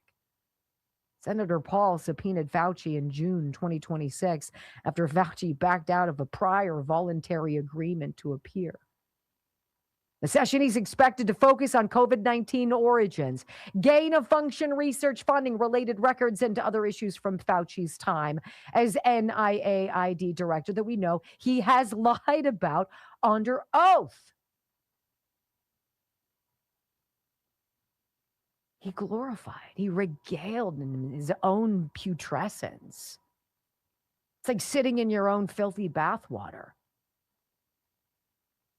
Paul also released a trove of emails showing Fauci soliciting various so-called scientists to nominate him for awards. It was like this giant circle jerk, many of which Fauci then went on to win. These awards receiving substantial prize money in the process. Here's how it works. As the head of the NIAID and the person who controls, $12 billion in research grants, that's our money, ladies and gentlemen, that Fauci was controlling. I'm going to withhold this $20 million grant from you, sir, unless you do as I say, debunk the lab leak theory, put all your eggs in this completely bogus of bogosity story about natural origins, even though the furin cleavage site can only happen in the lab, right? I'm going to withhold this from you if you don't do as I say. And then, oh, by the way, the cherry on top of my suck Sunday is for you to nominate me for this blowhard, what have you award that's going to enrich me by the tune of $300,000. What's one of them? In that trove, Fauci was asking these scientists, he controlled. Hey, nominate me for this one. The Dan David Prize. $300,000. This is one of these emails. Let me see if I can pull it up for you. It's absolutely unbelievable. He asks this one guy, hey, nominate me for this prize. It's called the Dan David Prize. You want to know what that prize is, besides being worth $300,000? And I think he went on to win it. The Dan David Prize is a major international prize that recognizes outstanding work on the human past, especially in history and related fields like archaeology, art history, digital humanities, curation, and documentary filmmaking. It was founded in 2001 by philanthropist Dan David and is headquartered at Tel Aviv University. What the hell would Fauci qualify for that? $300,000. Man, he was riding the gravy train. Everybody wanted a piece of it. And now he is the scarlet letter. He is the kryptonite. He is everything evil and wrong and dark and egocentric and small-minded and petulant and disgusting about unchecked power. And it gets worse. According to RFK Jr., Fauci working with Dr. Ralph Barrett on seamless ligation. It's a technique to erase one's fingerprints from lab-created bugs. Here, RFK Jr. tells Megyn Kelly, listen. Tony Fauci can still say, what I'm doing is for medical purposes. We're developing these things, and then we're going to develop defenses against them. He funded one study that put the lie to all of that. He funded Ralph Barrett to develop a technique called seamless ligation. And that is a technique for hiding the engineering project. So you could, normally when you do that kind of engineering, you can see it and you can say that bug was created in a lab. He developed a way of hiding all traces that it was developed. And he taught that to the Chinese scientists, to Xing Ji. And that, there is no public health. It is the opposite of what you would do if you were interested in public health. It's the opposite. If you're interested in public health, you would make sure that any kind of tampering you did like that had red flags all over it that says, we made this thing. To teach people how to hide that only has a nefarious purpose. Duh! Hey, by the way, not to tell Rand Paul how to do his job, so you might want to ask about seamless ligation, sir. And all the while, he also says this, Rand Paul says, a direct quote from one of Dr. Anthony Fauci's newly released emails. Please delete this email after you read it. That's what he told everybody to do to hide the paper trail of what they were covering up, ladies and gentlemen. Rand Paul said that's going to be one of his questions to the good Dr. Death. Quick timeout.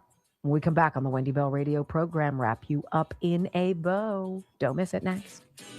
Which is code for I don't know what we're talking about. What should we talk about there? Like, oh my goodness, it's so bad. Some of these journal entries are so bad.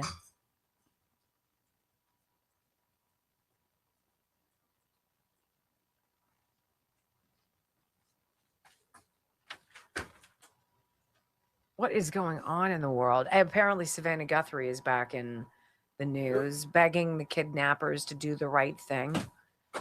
What's do the right thing? I guess it would be to locate her remains. Is that just awful? Just awful.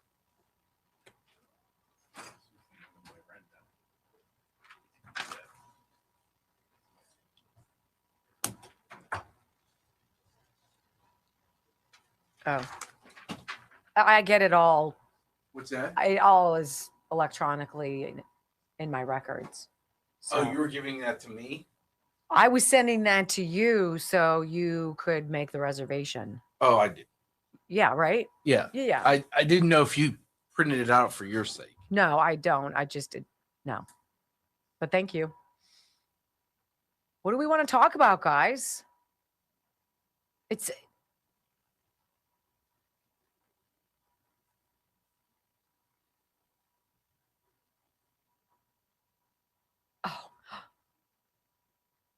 I've asked him about whether he orchestrated a cover up of the lab origin.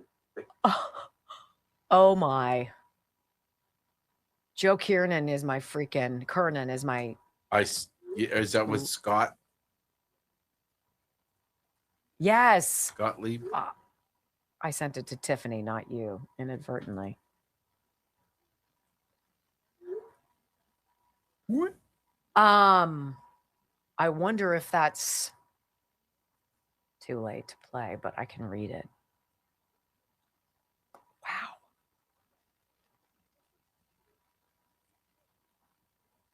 Bullshit. Scott Gottlieb is as dirty as the day is long. Oh. Screw you, Gottlieb. Jerk. Well, then I think Fauci should have to get injected with everything he created. That's my punishment for him. Wow. All the drugs that you pawned off for COVID, AIDS, and anything else you've done, you should get injected with all of it. Wow. Because it's not going to kill you. That guy should go down in the annals of history, because that's what he is, with Goebel. Oh, yeah. But remember, people were saying that before, and Remember they were he had like the- outraged over it. Remember And I'm like, the dude. candles? Oh, yes. He was like a prayer candle. Yeah. Like we've got one in our house of Ben Roethlisberger. Some people had it of him. It's unbelievable. Loading 543 comments. That's nuts. But it's not loading very fast. Let's see. Sort by newest. Wait, what? Oh, someone else said that? Who? No. Jojo Router 23. That's what I said, Brock. I agree 100% then. I'm right on the same page with you. Put his head in one of those cones with the beagles. I was just going to say this. What are all the drugs Fauci has pushed on America? Yeah. And televise that. Pay-per-view. I will pick up a second job. See, I won't take joy in that. To get I call me a horrible human being. I would. This is for Wendy. I'm changing it up.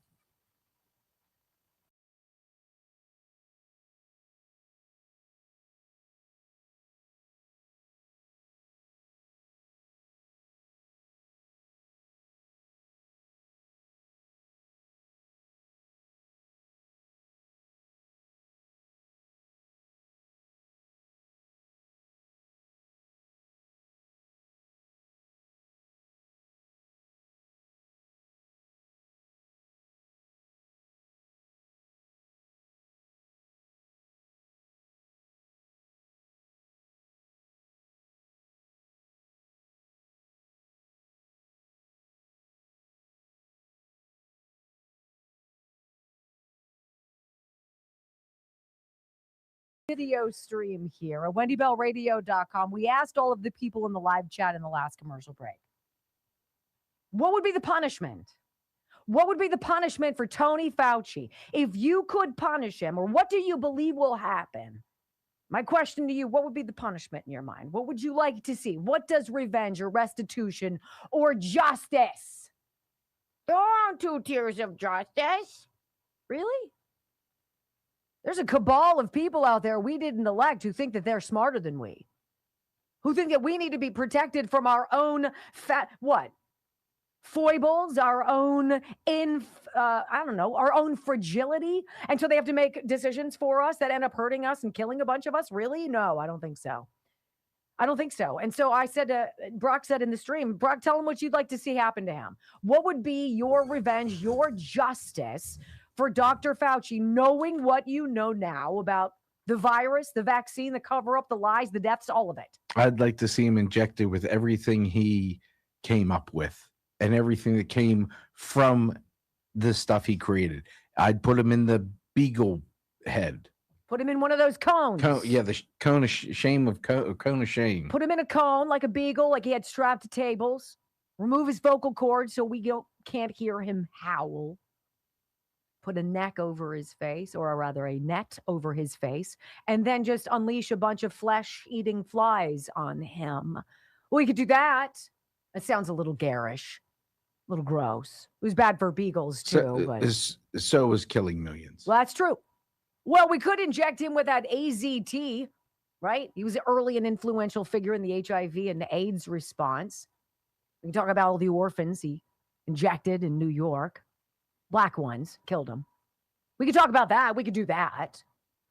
We could give him remdesivir. He was horny on remdesivir, which had an absolute horrible reaction. Put him on a vent. Put him on forced ventilation. After infecting him with the virus he helped create, lie about, and cover up, and then erase his fingerprints.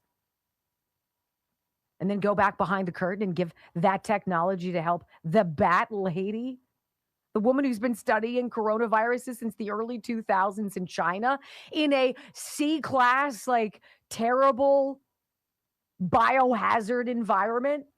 Her main life purpose is to fiddle with bat coronaviruses to make them more lethal for humans. Can you imagine if that's so? Phil, what do you do for a living? Well, I'm a stockbroker. How about you? Well, you know what? I'm an accountant. How about you, bat lady? Well, I like to tinker with viruses to see if they can kill you faster. Excellent. Check, please. I think we should inject every COVID vaccine booster shot he has suggested into the bodies of unsuspecting people from around the world. I think he should be strapped down and have the same treatment. Why not? What do you want to bet? Dollars to donuts.